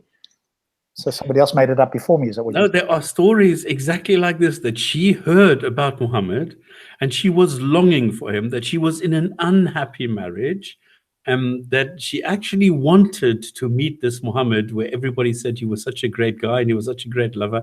And then finally, when they attacked the Muslims and he then defended himself and he was such a valiant fighter, and she watched him from a distance and saw that this was such a fantastic person. And when he finally took her into her arms, then all she wanted to do was just have sex with him. And this was, of course, after her entire family was killed. Yeah. Well, I mean, if he's a prophet. Okay, then, I just failed to understand it. Then what I think is even worse is Zainab, because this is Muhammad's cousin. In the chat is saying she's a gold digger. Sorry? Somebody in the chat is saying she's a gold digger. Yeah, that's exactly. So the funny thing is that it used to be the case, we have this in the Quran in several places, where the Quran says you need to adopt the people and adopt, and take care of the people and don't leave the orphans just hanging out there, just show them some love, take them into the family. And then all of a sudden this is abolished. And I don't understand it, because this is something positive. I think it's positive. If orphans who are orphans for some reason are taken into a family, I think is always better than leaving them in some orphanage. What tradition was that? Was that prior to Muhammad, clearly? Yes. Gotcha. And so he abolished it? Yeah. Presumably had a revelation that conveniently abolished it, or? Correct. You were no longer allowed, because he said too many people were taking orphans in and then claiming the properties. And to avoid that, you were no longer allowed to have a son seen, for example, as a son as such. You can take care of them, you can look after them, but you cannot consider them as a son. What do you mean by claiming properties? Well, if you are an orphan, for example, because your parents get killed in a battle, then you are taking care of the palm plantation or the house or whatever. Mm-hmm. So if you then go and you take them in, and then you adopt them as a son or a daughter or something, then you are allowed to access their property. And this apparently was abused, so they stopped this adopting story. Gotcha. Okay. So this guy was taken in by Muhammad because he didn't have any sons of his own. Remember, he had, I think, 3 or 4. They died in childhood. So he took in this guy, and this Said bin Haritha, he found a woman who apparently was amazingly beautiful. And then when Muhammad went over to say hi to his son, he caught a glimpse of the wife when she was either naked or half dressed or something, and thought, there's a lekker stukkie. So he then goes. There's a nice looking woman, for those who don't understand Afrikaans speak. Oh, sorry. I think everybody knows. Okay, so then he mentions this under his breath, and she hears this, mentions this to her husband. The husband divorces her, and Muhammad marries his own daughter-in-law. And of course, then conveniently, we get this in the Quran, that all of a sudden the Quran says, you are in fact, because a lot of people thought, come on, how can Muhammad do this? This is now his death, that now he's shown he's just a lusting, I don't know what, but all of a sudden God reveals, all's good, this is allowed, and if you want to, you can marry your own adopted son's wife. There you go. It's Quran 33:53, according to Rafael there. So there's a lot of things about Muhammad which do not make a lot of sense. And I've just started a new channel, which I called The Prophet Muhammad, because I took out a new contract on a phone, a temporary one, because I need now a phone for a couple of weeks. So I took out another one, which I registered as The Mighty Quinn, because I heard the song on the radio. I thought, oh, yes, I haven't heard that song for a long time. So I became The Mighty Quinn, opened up a channel where I'm going to make a video showing a couple of these things about the Prophet Muhammad. One thing, and this is now where I'm really asking Muslims with tears in my eyes, is this really worthy of a role model for today, really? And I'll just read you one of the hadiths. I mean, there's dozens, okay? Narrated Abu Sa'id al-Khudri, while he was sitting with Allah's apostle, he said, "O Allah's apostle, we get female captives as our share of booty." In other words, women are like property, and they are distributed amongst the men. So this booty is being distributed, and now we got some women here. And we are interested in their prices, because they take them and then they want to sell them on the slave market to make some money on this. And they asked the Prophet, we got them as booty. What is your opinion about azl, the coitus interruptus? In other words, pulling out of the penis while you're having an orgasm, so as to avoid as best as you can getting the woman pregnant. This only works like to a low percentage, because there's always sperm being distributed beforehand, but at least you get most of the semen, you keep it out of her, and the chances of her getting pregnant and reducing the price on the slave market are reduced, and that's why they're using this coitus interruptus. And the Prophet said, and they actually have a name in Arabic, which is this azl, and the Prophet said, do you really do that? It is better for you not to do it. In other words, you can stay inside, enjoy your orgasm, don't worry about it, because no soul that which Allah has destined to exist will surely come into existence.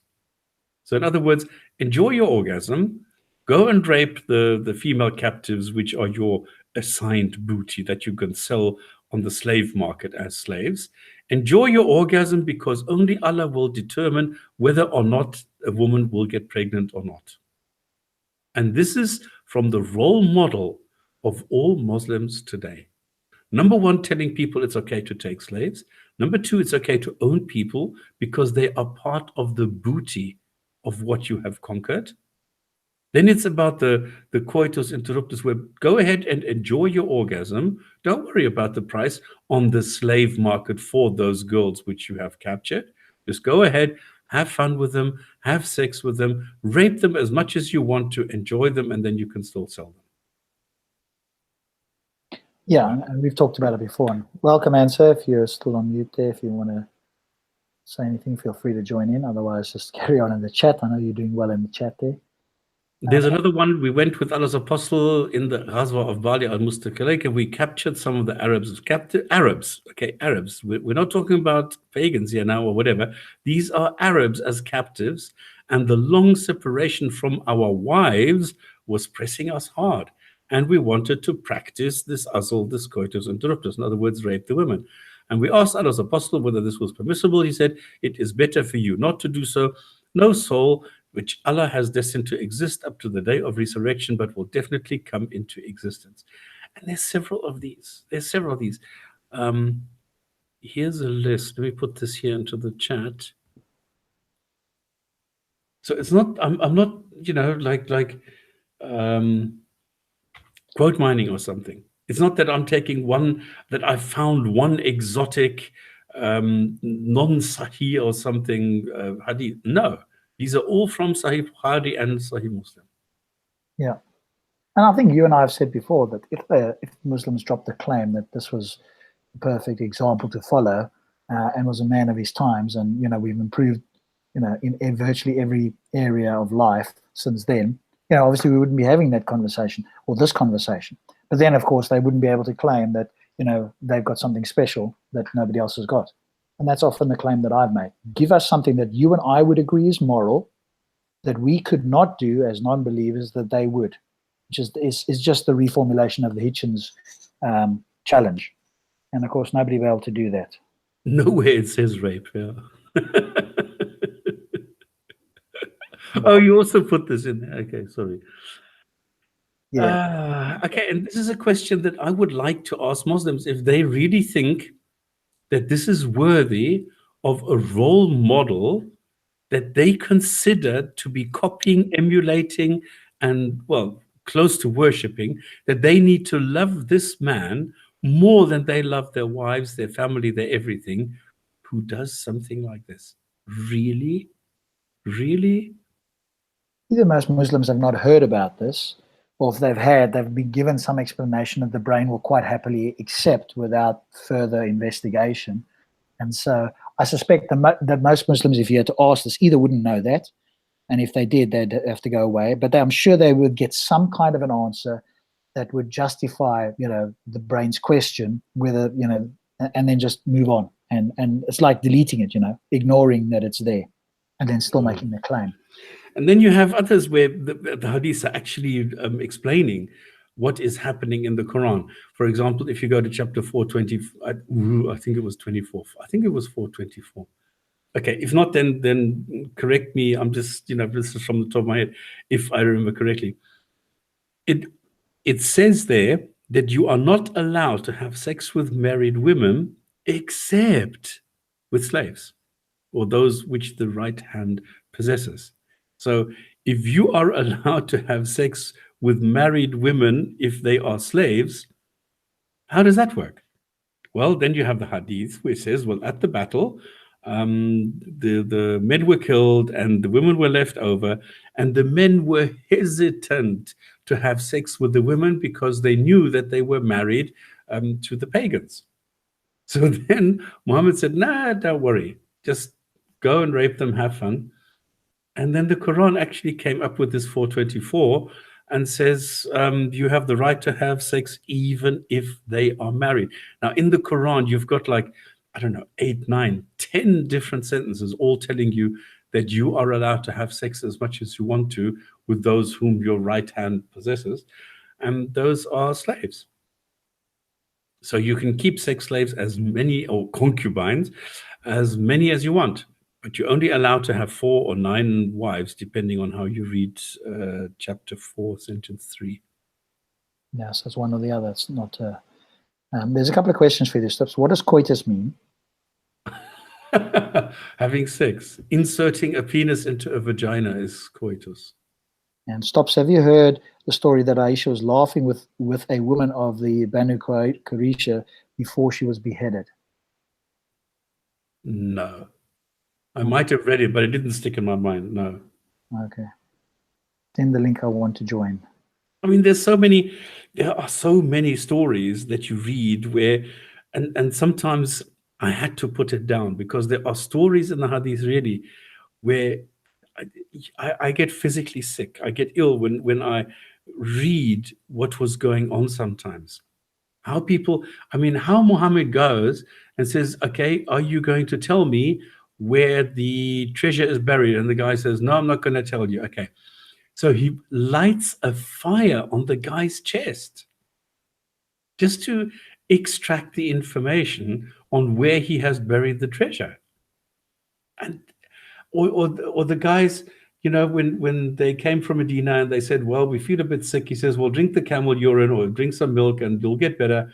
But they were only pretending, so they went and they stole some camels. They killed those camel herders and stole some. So he chased them down, brought them back, cut off hands and feet. And then when they were screaming in agony, his own people said, are you going to cauterize? In other words, heat up the ends of the arms and feet so that they don't bleed to death. And he said, no, let them bleed. And he let them bleed to death in the desert. And you read stories like this. How is that really, dear Muslims? Do you really worship a guy that does this? Do you think there is any justification for acting like this? Do you think that anyone deserves to be treated like that? And then you still worship the guy? Are you really looking, really, are you really looking to defend a person like that? Yeah. Well. Okay, there's a couple of stories. I wrote a couple down here. I'm sending my messenger to prepare the way before me. Suddenly they will come to the temple of the Lord. The messenger whom he believed, there's different. Muhammad was not the father of any man among you. He was a messenger of God and the final prophet. God is fully aware of all things. This is very important to understand that he is dissecting himself, or he is being dissected from everybody else as a prophet. So do not worship Muhammad, but worship him. So this is this dualism, that what I call dualism. Well, actually, I'm annoyed because I thought I coined the phrase, but then Bill Warner told me that you also use this. Okay, but I mean, yeah, whatever. But this is this dualism where you have, on the one hand, it says, there's no compulsion in religion. And then on the other hand, you have this dualism, this other side, which says, but if you don't, I'm going to kill you. And for some odd reason, Muslims are able to understand both sides and take both sides as being true. Yeah, but for me, this is a contradiction. Yeah, but remember, Stops, the other side, the violent side, is only if they're being attacked and they're defending themselves, or if an apostate or somebody else is doing something in public that's against, whatever the current law is in the country, then that's the time for violence. Yeah, but if there's no compulsion, then why have this? Well, because these people are subverting the state, presumably by saying that they are no longer Muslim, for example, and so it's nothing. They can have their religion, but as soon as they subvert the state, well, then that's time for death. Right, but it's for me, my religion, and for you, yours. So anyway, I understand what you're saying. Yeah, absolutely. But for me, it's you're not the only one. Don't worry. Cool. So shall we? Okay. So that was Zainab. Well, Zainab as part of history there as well. And Sophia, that was included there, because I think you might have mentioned her as well. Yeah, you did, didn't you? Cool. So let's talk for a short while about predestination in Islam. Give me your understanding. Obviously, I've got one in my head, but I want to see if it matches up with yours. So tell me, most Muslims don't know what that means, certainly when I've spoken to them. So maybe you can share what you believe is meant by that in Islam. I have no idea. Okay. My understanding, predestination, is that the God is omniscient, meaning he's all knowledgeable, and therefore knows everything that's going to happen. Yeah, but that doesn't work. Well, I know that, but that's predestination, meaning that he knows everything that we are. Oh, were you asking for the definition of the word? No. Well, A, what it means in Islam, but B, how can they try and get this thing to work? Maybe is the question. I've never. This is where I say I have no idea. You can't. No, I don't. So for those who are watching, predestination is simply the term that says Allah is omniscient. He knows everything. Therefore, he knows everything that's going to happen in our lives. But yet, Muslims will claim that we have free will. Now, this is clearly contradictory. And I'm always amused and fascinated by the tap dance and the sort of way that people try to twist this in order to avoid the paradox, the contradiction. And the term that I most often hear is, does knowledge equal control? Now, if that isn't the most disingenuous, uncharitable interpretation you've ever heard, I don't know what is. And let me explain why I think that's the case. Because omniscience is all knowledge meaning he knows everything. So in actual fact, we could not do anything that God does not already know we were going to do. So it's not a case of just knowledge equaling control. What it really is, meaning all knowledge, therefore we are, in a sense, I've explained this, and when I explain this, it still doesn't seem to resonate when I've spoken to Muslims. They can't get their heads around it. I guess it's just something that they have accepted this paradox, or try to find a way around this paradox, and anything else you say just it like bounces off. It's like a shield blocking the let's try and work this out. But basically, it's a case of, well, if he knows everything you're going to do, then in a sense what he's doing is the whole universe is conspiring through the laws of physics to move you in a certain direction. The fact that you don't know that you're being moved is irrelevant. You think you've got free will, but really you've got the illusion of free will from God's point of view.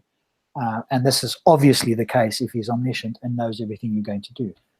So at the very least, God knows that you don't have free will.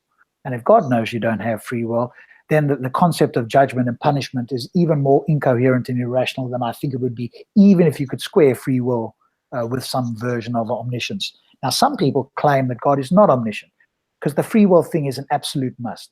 Any theist must accept free will as far as I can see. There might be some offshoots that I've never heard of. But the only way they can square this is by saying God doesn't know what you're going to do. In other words, the only thing that I think one could coherently say is that, hey, God knows every single possible avenue you could do. Think of it like a computer game that's already been programmed. The maker of the game knows all the possible outcomes, but he doesn't know which one you're going to take. And that, if God knew all the outcomes but didn't know which one specifically you were going to take, then yes, you could kind of square that. But then that leaves you with the problem of, well, if God doesn't know what's going to happen, how do we know that he couldn't make a mistake? Or there's various other arguments that one could put forward. So that's why they're trying to keep both of these. But of course, they're not squareable in the traditional sense. And, there's all kinds of things that people are trying to make up to make these two fit. But when I speak to Muslims, it's simply the case of it's like somebody's ignoring it. It's like you're saying to them the sky is blue and the grass is green, and they're going, no, it's the other way around. Can't you see that it's a reflection? Or the words that come out in response is just mind-boggling. That any rational person who wasn't trying to defend that could immediately see the contradiction. And I have other people who have some kind of religious or spiritual view in Hangouts. They immediately see the contradiction. It's blatantly obvious to anybody who doesn't hold that view. And yet, the rationalization or attempted rationalization of trying to square this is just mind-boggling. So that's what predestination is. And of course, the reason predestination is important is because, you need to have a God that can't ever make a mistake and knows everything that's going to happen. But at the same time, you've got to have free will. If you didn't have free will, then of course we'd be like robots, in which case, being judged for something that God already knew would be incoherent, which it is given this paradox. And that's why they try and square these two. Hopefully that helps. And so, have you got anything? You've been very quiet there, my good sir.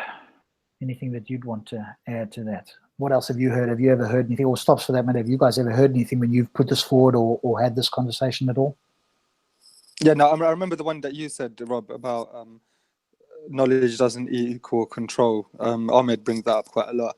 I mean, it's just silliness, really. At the end of the day, they've defined a being which is all-powerful. I didn't define him as all-powerful. You did. All-knowing, all-good, these ridiculously absolute and extreme labels.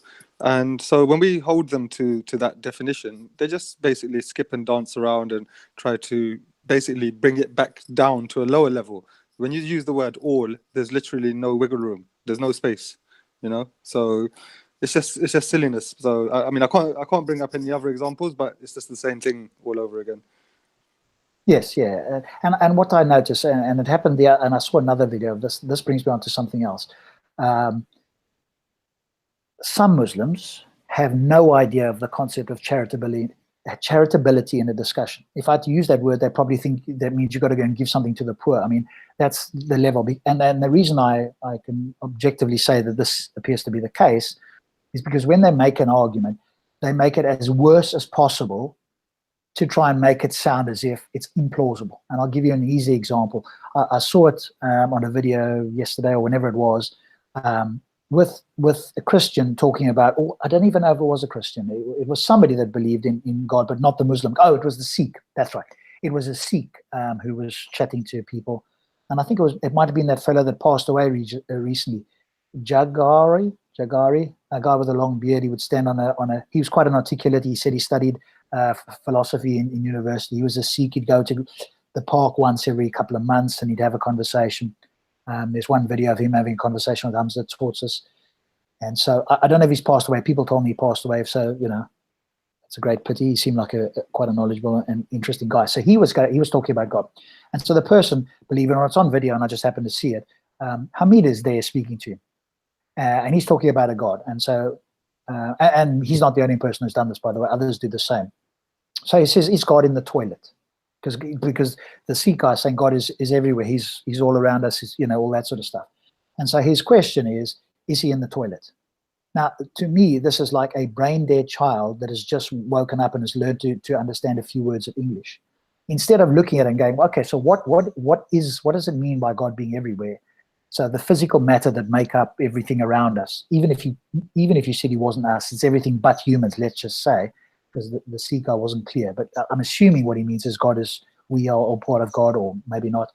I would suggest probably maybe not, because he still thinks that there's judgment and punishment. So that would make it a bit incoherent if we were part of God. But let's assume everything apart from us is a part of God. Then asking the question, is God in the toilet, is the most uncharitable thing you can do to make it sound silly. Instead, what you could say is, oh, well, is all the matter except for humans a part of God? In which case, the toilet, the tree, the sky, the stars are all part of God. But notice how a Muslim will put it in the most uncharitable way possible to make it sound foolish. And of course, all his followers who are gullible and credulous like he is just think that that's a knockdown argument. So this is what I talk about when you hear uncharitability, is trying to make the argument sound as bad as possible instead of taking it at its best and then arguing that point. And so this is intellectually, obviously, disingenuous and dishonest if you even knew you were doing it. So, yeah, there we go. Charitable, there we go. Yes, that's what somebody said there. So, yes, so that's predestination and that's charitability. And as soon as I hear somebody being uncharitable, I know that I'm not speaking to somebody that I can have a good rational conversation. If that's the best I can come up with, is God in the toilet? Or as somebody else said, one of the other, not particularly bright Muslims says, oh, does God go to the toilet? Does he pee in the toilet? I mean, if this is the level of the conversation that you're going to have with somebody when you're trying to, and I'm not a Christian, obviously, and I don't believe anything they say. I would never say to the Christian, if Jesus is part of God, does that mean that God pees in the toilet? I mean, only somebody with, an intellectual and psychological level at the size of my shoes would even attempt to say something like that. But this is the level that, unfortunately, sometimes we are confronted with.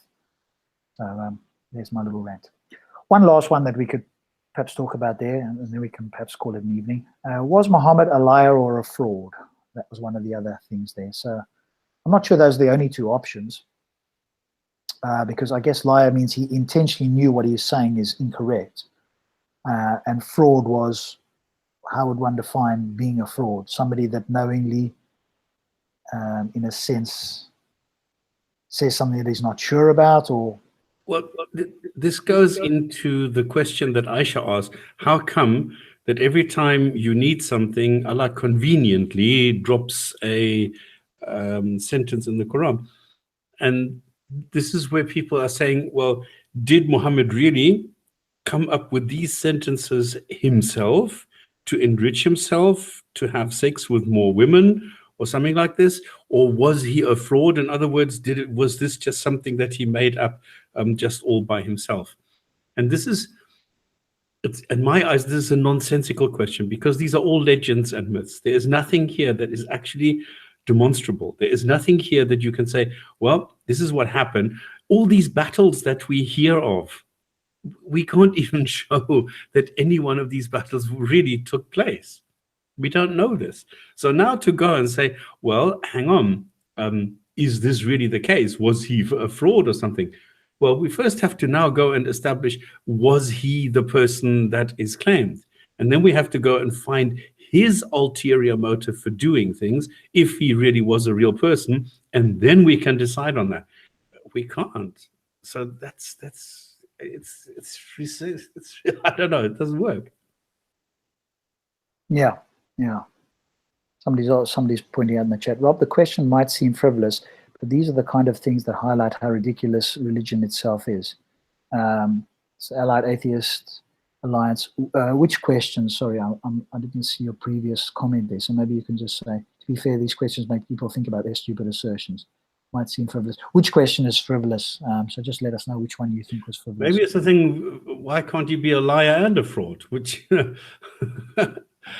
well, you could. They're not mutually exclusive. Exactly. You could also be, the other option is, or another option is, he was just simply mistaken, i.e., he heard things, thought things, had delusions or whatever the case is. This happens a lot to, people all over the world. I've mentioned the case where it happened to me with a bus, where I thought I saw a number on a bus. I had to look again. I'm like, holy crap, that's not the number I saw. And people, who enter asylums, this happens to them all the time. They think they've had voices speaking to them. We can't prove that it's not that voice, but is it reasonable to suspect that they are speaking to some weird voice that tells them X, Y, and Z, and particularly when it doesn't sound particularly godly? And so, that's another option. He could simply have been mistaken. And once the legend grows, then of course people want to big that up. And so, the legend is easily grown. I mean, Saiten Saya Baba, I think his name is, he was a guru in England, in India, that passed away a couple of years ago. And they attributed miracles to this guy in, the 21st century, in the last 10 years, that were all as good as this, born of a virgin, etc., you name it. And so all of these things were attributed to this guy as well. And so, there's people modern day who have had all these sort of things attributed to them. And most of the world doesn't take them seriously, although when this guy had a birthday, millions turned out, apparently. So there are a few million, at least, that do follow this particular fella. But there's plenty of people that have. And TDSA was making a good point, because this is the whole reason behind my logic series. If God is like nothing in creation, how can you talk about it? Even metaphors can't be referring to something in creation. And it doesn't work. This is the whole point. If you try and apply logics, if you try and apply any reason-based question, it's impossible. You can't. This is why I hear Muslims always go, most Muslim apologists, okay? They go back to the standard, where do you think you come from? As though I am the one who needs to justify their belief or their God. And this is the only reason. This is why they come back, because you cannot do anything else. You are lost. You can't. There's nothing reasonable about this. You can't. Yes, obviously the answer is, well, the old chestnut, something can't come from nothing. And if that's the case, where did that something come from? And the only reasonable option is that something came from, an omnipotent, omniscient, intelligent creator, which is probably the least plausible option. It's not impossible, but it's certainly the least plausible. But that's obviously the standard retort. So, then you get into cosmology, which virtually no Muslim understands. And then when you get somebody like Phil who explains it to them, they still don't understand it, and come back and say the same thing next week as if they've never heard anything before. Rob, the thing is, we don't even need to go into science or cosmology with them. If we kept it philosophical, it's still really, really stupid. If something can't come out of nothing, you guys ultimately depend upon the fact that Allah created the universe out of nothing, because otherwise he created it out of himself. So, they have to rely on something coming out of nothing anyway, but they just have to say special pleading that God can do that, but the universe can't do that. Yes, but even that, and as you say, is that can't happen either. Given the properties, as you heard the other day, I tried it again on the Hangout with some of the other Muslims, given the properties that they talk about, which is Allah is omniscient, eternal, infinite, and Allah was all there was. There was nothing else prior to the universe, apart from the angels and stuff. But if you go back far enough, Allah was all there was. There was nothing else at any stage ever, blah, blah, end of story. And so when the universe is created, it's only created from a part of Allah. This is the only possible option. So those spiritual people that think that we are a part of God or a God, then that's the only option. This whole thing of he's creating from nothing, because they can't conceptualize it. Even when I use the water bowl analogy, they can see it in the water bowl analogy, but somehow at that stage the brain just disengages, because I've used the water bowl and the magical fish coming from water, because that's all there is. At some point though, I can see the brain sort of, because there's quietness for a few moments, and I can so hallucinate what's going on. The brain is putting this thing going, hang on a moment, no, it's got to be different for God. And so what I'm going to do is I'm going to just, babble something out of my mouth to show how it's different. The analogy doesn't work. But of course, given the properties and the claims that they make, it's the only option. Unless you're going to claim that God can do something that's illogical or irrational.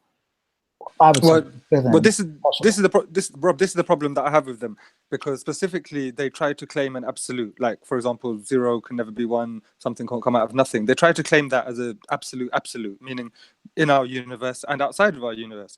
So when we test them on that and say, look, it doesn't make sense even in our universe or outside of our universe, and even if it did make sense in our universe, you still can't extrapolate that to outside. As CDS Dave said, if you guys claim that there is a God or anything out there, just say that you believe that and you want that to be the case, but you can't demonstrate why that is the case. That would be at least fair enough. But a few Muslims occasionally have accepted it, and Ahmed was one of them. As it happened, I had to use different words because he doesn't like a part of, so I phrased it differently. I said, when Allah said kun vayakun, those words, were they a source of Allah?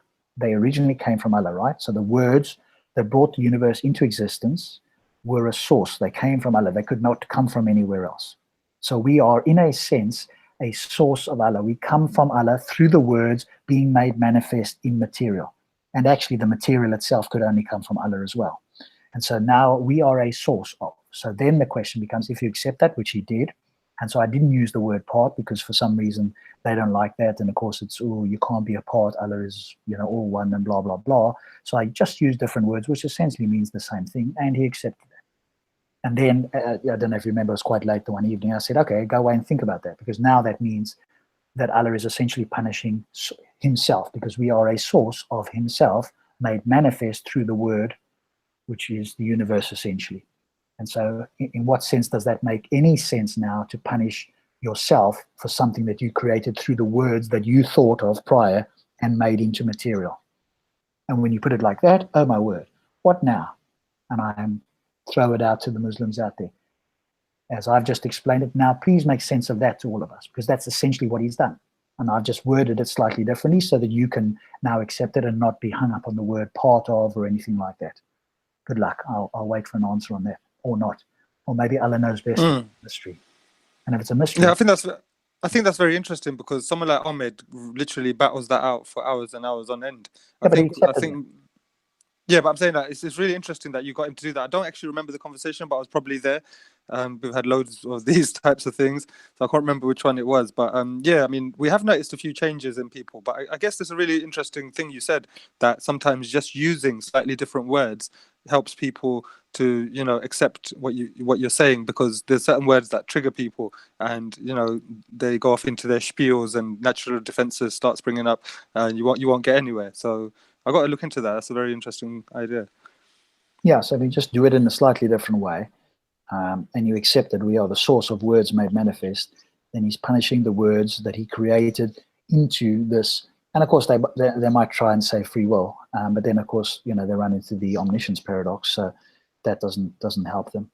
But if you're creating something, then you are essentially, in a sense, if you think about it a little bit more deeply, which I suspect most Muslims don't, is you are now showing you are demonstrating your own shortcomings, because you are punishing your own creation, because you knew about what they were going to do in any case. So you could have created them differently.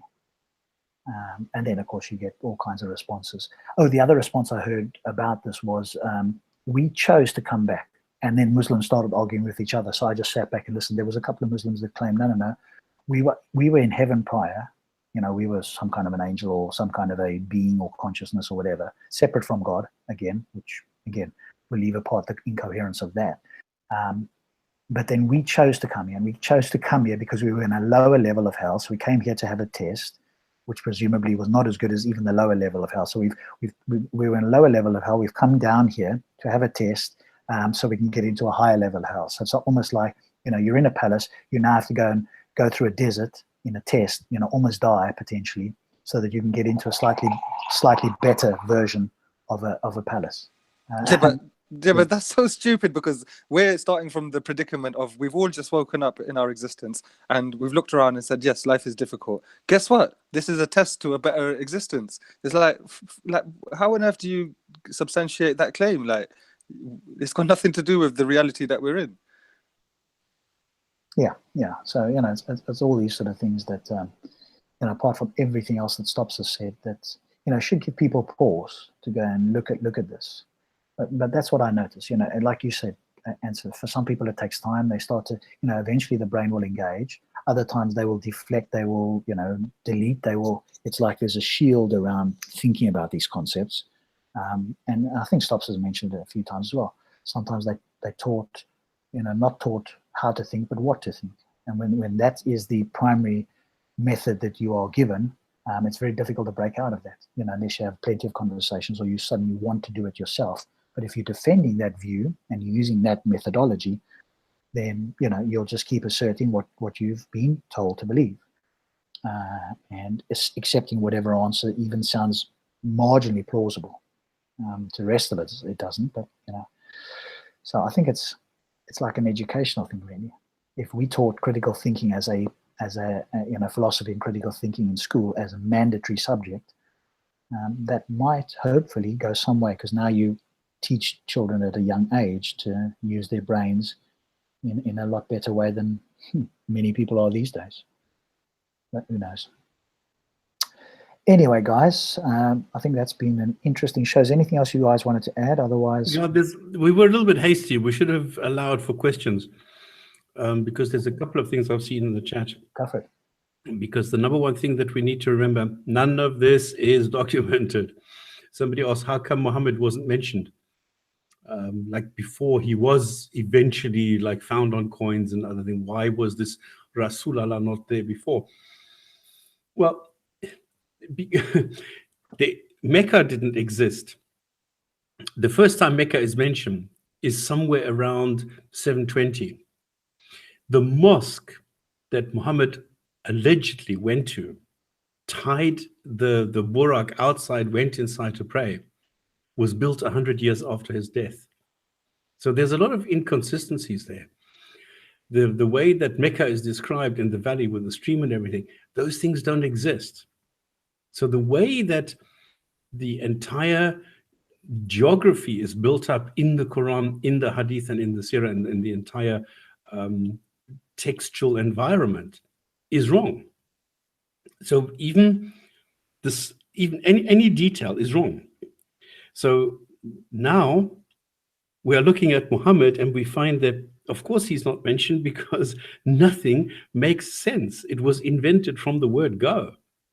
Now, if Muhammad actually existed, and maybe in a different city, wherever, nobody noticed, because there were several prophets, well, claiming to be prophets. There were several people who were warlords and who were collecting, you know, ransom. They were plundering caravans. They were doing all sorts of things.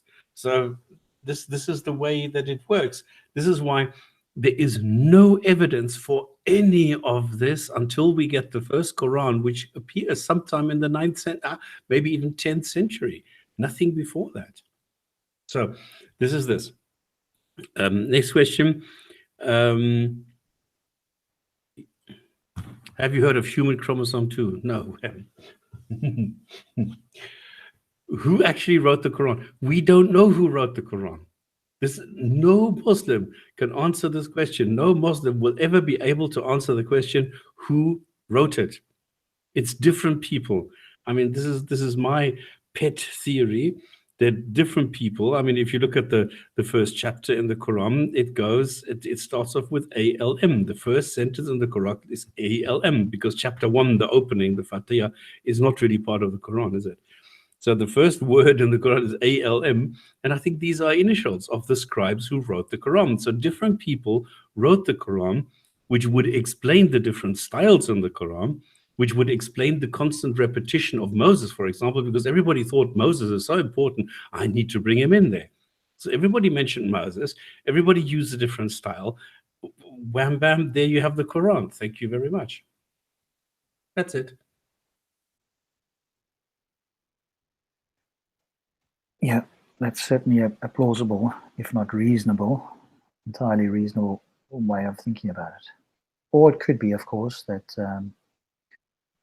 fallible humans were able to inherently remember and recite and record the entire Quran over 23 years and then have it collated together after Muhammad's death.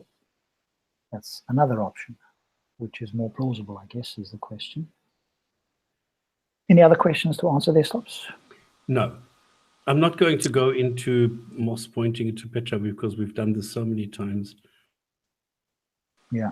Guys, do you mind if I talk about something for a couple of minutes? Sure. Perfect, please. Yeah, I was just thinking because a couple of people in the chat have mentioned it, and quite a few people in our community, Jinn&Tonic community, as well as generally, have brought it up quite a few times in the last few days. I mean, it's basically about Callum and the backlash he's suffered from people in his own community. You know, like the gang have kind of disassociated themselves from him, and he's getting a lot of stick from especially black people, not necessarily just black Muslims, but black people in general, for his participation in the Tommy Robinson affair last week. Now, I mean, I'm just going to put out what I think because somebody asked me, I think it was the day before yesterday, and I thought about it and I said exactly what I feel, and that is this. I have a lot of respect for Callum because having spoken to him personally, I think he's an intellectually honest person. He does believe in a dimension of spirituality, but when, as a naturalist, when I discuss with him, we come to a point where I cannot say that he's being completely unreasonable or, you know, not being critical, blah, blah, blah. I actually think he's got a reasonable standpoint and he accepts the limits of his standpoint and he doesn't try to take it any further than that. So I give him respect for being intellectually honest on a personal level. Now, as for his position in this situation, he's a YouTube person. He's brought attention to Speaker's Corner. We probably all know each other largely because of people like him, you know, doing what he does online and showing what goes on at Speaker's Corner. So I think that in the sense that he's a person that brings people together, and most importantly, on his show, he generally does focus on the weight of intellectual arguments. Now, I think that is crucial because there's a lot of channels out there who simply want to bash another group and, you know, only want to have people that agree with them. And he's specifically the opposite to that. He welcomes people from all different viewpoints and he puts them in a hangout together and we have it out. We battle it out. He tries to keep control, but it is really the weight of intellectual arguments that he's focused on. So I think people should lay off this idea of him, you know, linking up with Tommy Robinson, because at the end of the day, even if Tommy Robinson was a racist person, the fact of the matter is we all disagree with each other on different levels about different things. If we find something to agree about, and it's an important thing like freedom of speech, which is the very basis of us being able to have our viewpoints and express our viewpoints, I think that's a reasonable thing to hold hands about and say, you know what, we agree about this very important principle and we should work together to, you know, get over the problem or deal with the situation and, you know, move forward like that. So I think it's totally out of order that people who he's brought together have suddenly got a platform for themselves and started to turn around and call him very, very horrible names like Coon and Uncle Tom and House Sneak. You know what I mean? Like these types of things are very, very serious accusations against people. So, yeah, I'm just saying that my position is that I fully support what he does and I really respect him as a human being. And I just wonder what Rob, Stops, what you guys think as well. Totally agree. It's just he was a little bit too polite. This is the problem. Yeah, I agree that, you know, he's entitled to do whatever he says, and you know, everybody claims Tommy Robinson is still racist. Let's use that word, i.e. he's still racist today. Whatever he did or didn't do in the past, the question is he a racist today? And if somebody can produce evidence that he's racist today, then obviously we will look and we will have to accept that that's the case. But I think what people are going on is their perceptions, i.e. through the media or his past associations. And given that, the flack that Kalam has received is based on perceptions of what Tommy Robinson was possibly, or whatever the case is, without any actual evidence. And that's what Kalam did. So yeah, I do support Kalam's decision, obviously, to involve himself with Tommy in whatever way. And I think that the G Circle people are short-sighted, but then they have an agenda themselves, which is they've got to take care of themselves, and anybody that gets in their way is a racist, a bigot, is trying to shut them down, whatever the case is. And obviously they've now picked on Kalam because, like you say, he's a YouTube personality, and they feel that it's not good enough for them. The fact that he supported Tommy Robinson in whatever way he supported him, i.e. he was there filming him, whatever the case was, or met him or shook his hand, or whatever the case is, that is not good enough. He should have stood by the black people who are all oppressed, and Tommy Robinson is one of those oppressors because he's racist, and therefore that's the biggest sin in their view. And they're entitled to have their opinion, and I agree with you, and with Kalam, that he's entitled to do what he's not there to justify his views. And however, if they bring evidence that Tommy Robinson is in fact racist today in 2018, then we'd have to reevaluate our view of him not being racist. That doesn't mean that his view on certain things in Islam is still not true. It just means that he would be potentially a racist with some correct Islamic views, let's put it that way. But Rob, we don't have that evidence, do we? Rob, I mean, how can Tommy Robinson be racist when he puts his security in the hands of a black guy? How's that work? Well, you tell me, maybe people who are... Come on, it doesn't make sense. How can anybody say this? I tell you, because I've been through this, and I've heard people go through this specific thing. What they say is that Tommy Robinson only used Sora to get a bit of a platform before turning up at Speaker's Corner. Hence the interview, which he hasn't released his version of yet. Only Sora's version's come out, which makes Tommy look good. Secondary to that, yes, yeah. Well, this is what a few people have claimed. I have my own opinion anyway. But as for the Big Bro thing, they're saying that Tommy used Big Bro to be secure from, say, black people at Speaker's Corner, because a lot of people are scared. A lot of people are scared of Big Bro, and then they're saying, look, Big Bro is not going to get any work out of this ever again. He was used by Tommy because that's a place where being black to defend him is actually more useful than having just white security guards. So they're saying that Sarah and Big Bro have been used, and that they were starstruck and accepted this bending over and taking it from Tommy. But obviously I don't see it like that. I mean, I will say one more thing actually, because I was talking to Liam, one of our guys on Hangouts, really cool guy, and he was saying that I'm a bit upset with Sarah because whenever I talk to Sarah, whenever Rob talks to Sarah, Sarah pushes his agenda of white people dominating black people across the world, across history, and he didn't do that with Tommy. He gave Tommy too much, literally an easy free pass there. And I said, look, no, but he said I'm a nationalist as well. Yeah, I mean, an African nationalist, Pan-African nationalist. Yeah, I mean, I agree, definitely. But what Liam and other people have been saying is that fair enough. But if Sarah comes on Hangouts and just sticks to that level of the position, that's fine. But with all of us, he pushes it way further, which is true. But then I said to the guys that, look, I can understand how, Sarah obviously probably doubled his subscribers and views from having the influence of Tommy and the relation there. Now, obviously, when you meet somebody, like if you met the Queen, are you really going to say on the first time you meet her, I fucking hate you for stealing the jewels from my country? And you know what I mean? Give me back my crown jewels. Like, of course, you're not going to do that. You have to be a civil and controlled human being. So you would be polite and you would show her the respect of the scenario. And maybe if you get to see her more and more, eventually you would dig deeper. And you know what I mean? Like, it's not necessary the first time you meet someone, you have it out intellectually like we do on Hangouts. Because this is a private platform pretty much, and we're not face to face. We do this for the intellectual, and we do really get down to the nitty gritty, which is, I agree, what it should be all about. But in public, in the real world, in real life, you have other factors, social situations, and the environment, the physical place.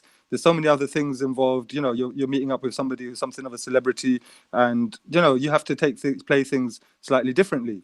So that's what I said is my reason. And I said as well that let's wait a few weeks and see what happens, when Tommy's half of the video comes out. Let's see if Tommy comes to Speaker's Corner, how he deals with Sarah and Big Bro and other black people and everybody there. I mean, at the end of the day, we haven't got all the information necessary to make complete judgments. We have to wait and see. He's not coming tomorrow. Yeah, he said that he couldn't because of some Sunday, other... I mean. Yeah, he apparently couldn't make it because of some other thing that he's booked in on or whatever. But I do get the feeling that he will come down soon. Yeah, that would be good.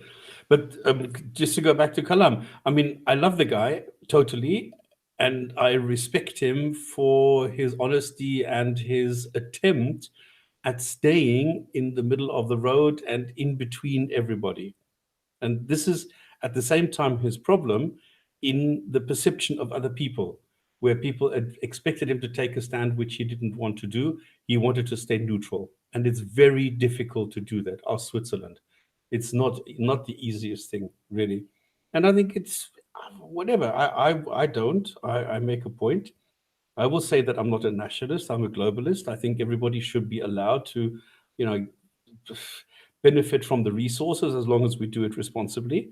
And that's the whole point. I don't think that a line, an arbitrary line drawn on a map somewhere in a room somewhere should decide on what kind of a nation it is. And all of a sudden it's like Americans, the USA, they're going crazy. This is my nation and I am defending my country and things like that, just because there's a line somewhere on the map. That's bullshit. I don't think we should have that. I don't think we need countries. I don't think we need nations. I think we're beyond this. But okay, if somebody doesn't see it that way, okay, cool. It's their own opinion and everybody's entitled to it, and that's it. Yeah, I think we're a long way away from that, Stops. I mean, that would be the ideal. That's like in a perfect world, that would be the case. I don't think we're anywhere near that.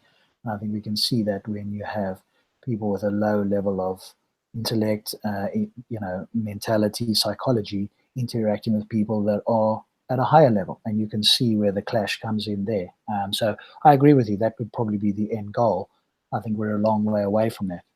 What we can do is educate those people, and if those people don't want to have it, I'm not claiming that we're the best in the world necessarily, but we're better than some others. And saying that is not racist, not bigot, or whatever the case is. Some cultures are better than others, and some people act in a better way, more morally than others. And there's no harm and there's no bad thing about calling that out. To claim that we're all equal and so forth, which is demonstrably false, but that's also harmful to say that, and we see that being played out around the world at the moment.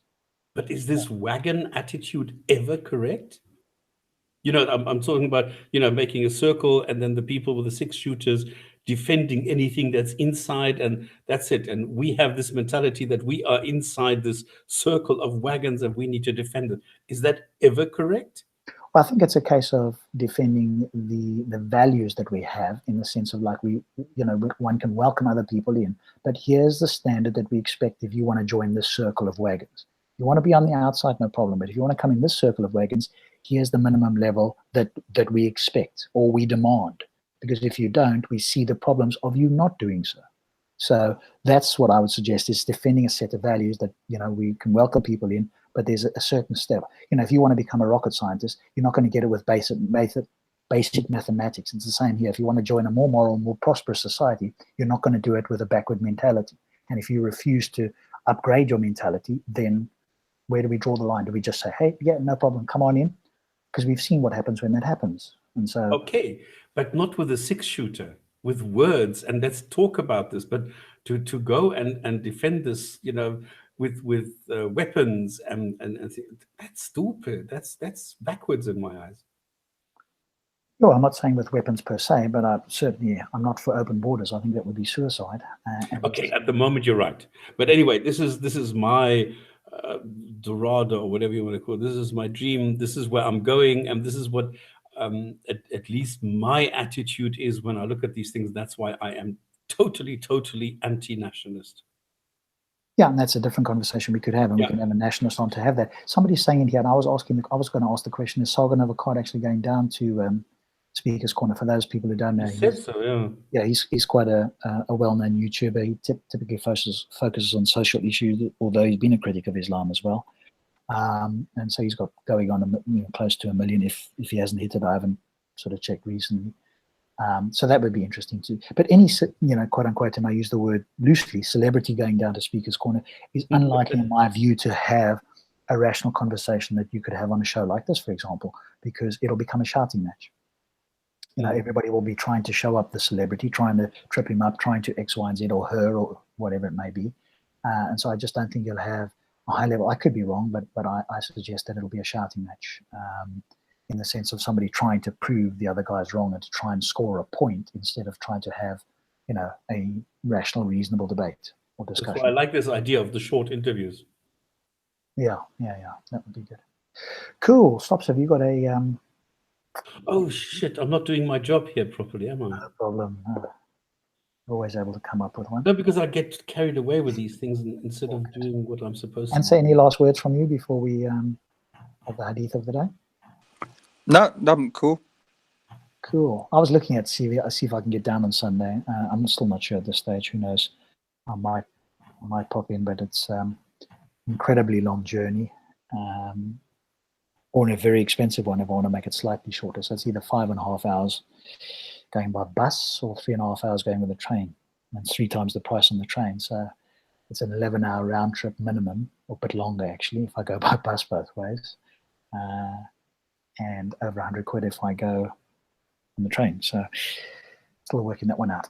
Yeah, it's not worth it. I don't know. I haven't been down for a long while, so who knows? We'll see. And if somebody likes Harvard Accord, or Robinson's down there again or something like that, then it could be worth attempting to engage or see what they're about live. So we'll see. Okay, the next on my list is somewhat controversial. Number 1, it's all about sex again, of course. Number 2, it's about a missing sentence in the Quran. Because it says Ibn Abbas reported, during the pre-Islamic days, women circumambulated the Kaaba nakedly and said, who would provide cloth to cover the one who is circumambulating the Kaaba, so that she would cover her private parts? And then she would say, today will be exposed the whole or the part, and what is exposed I shall not make it lawful.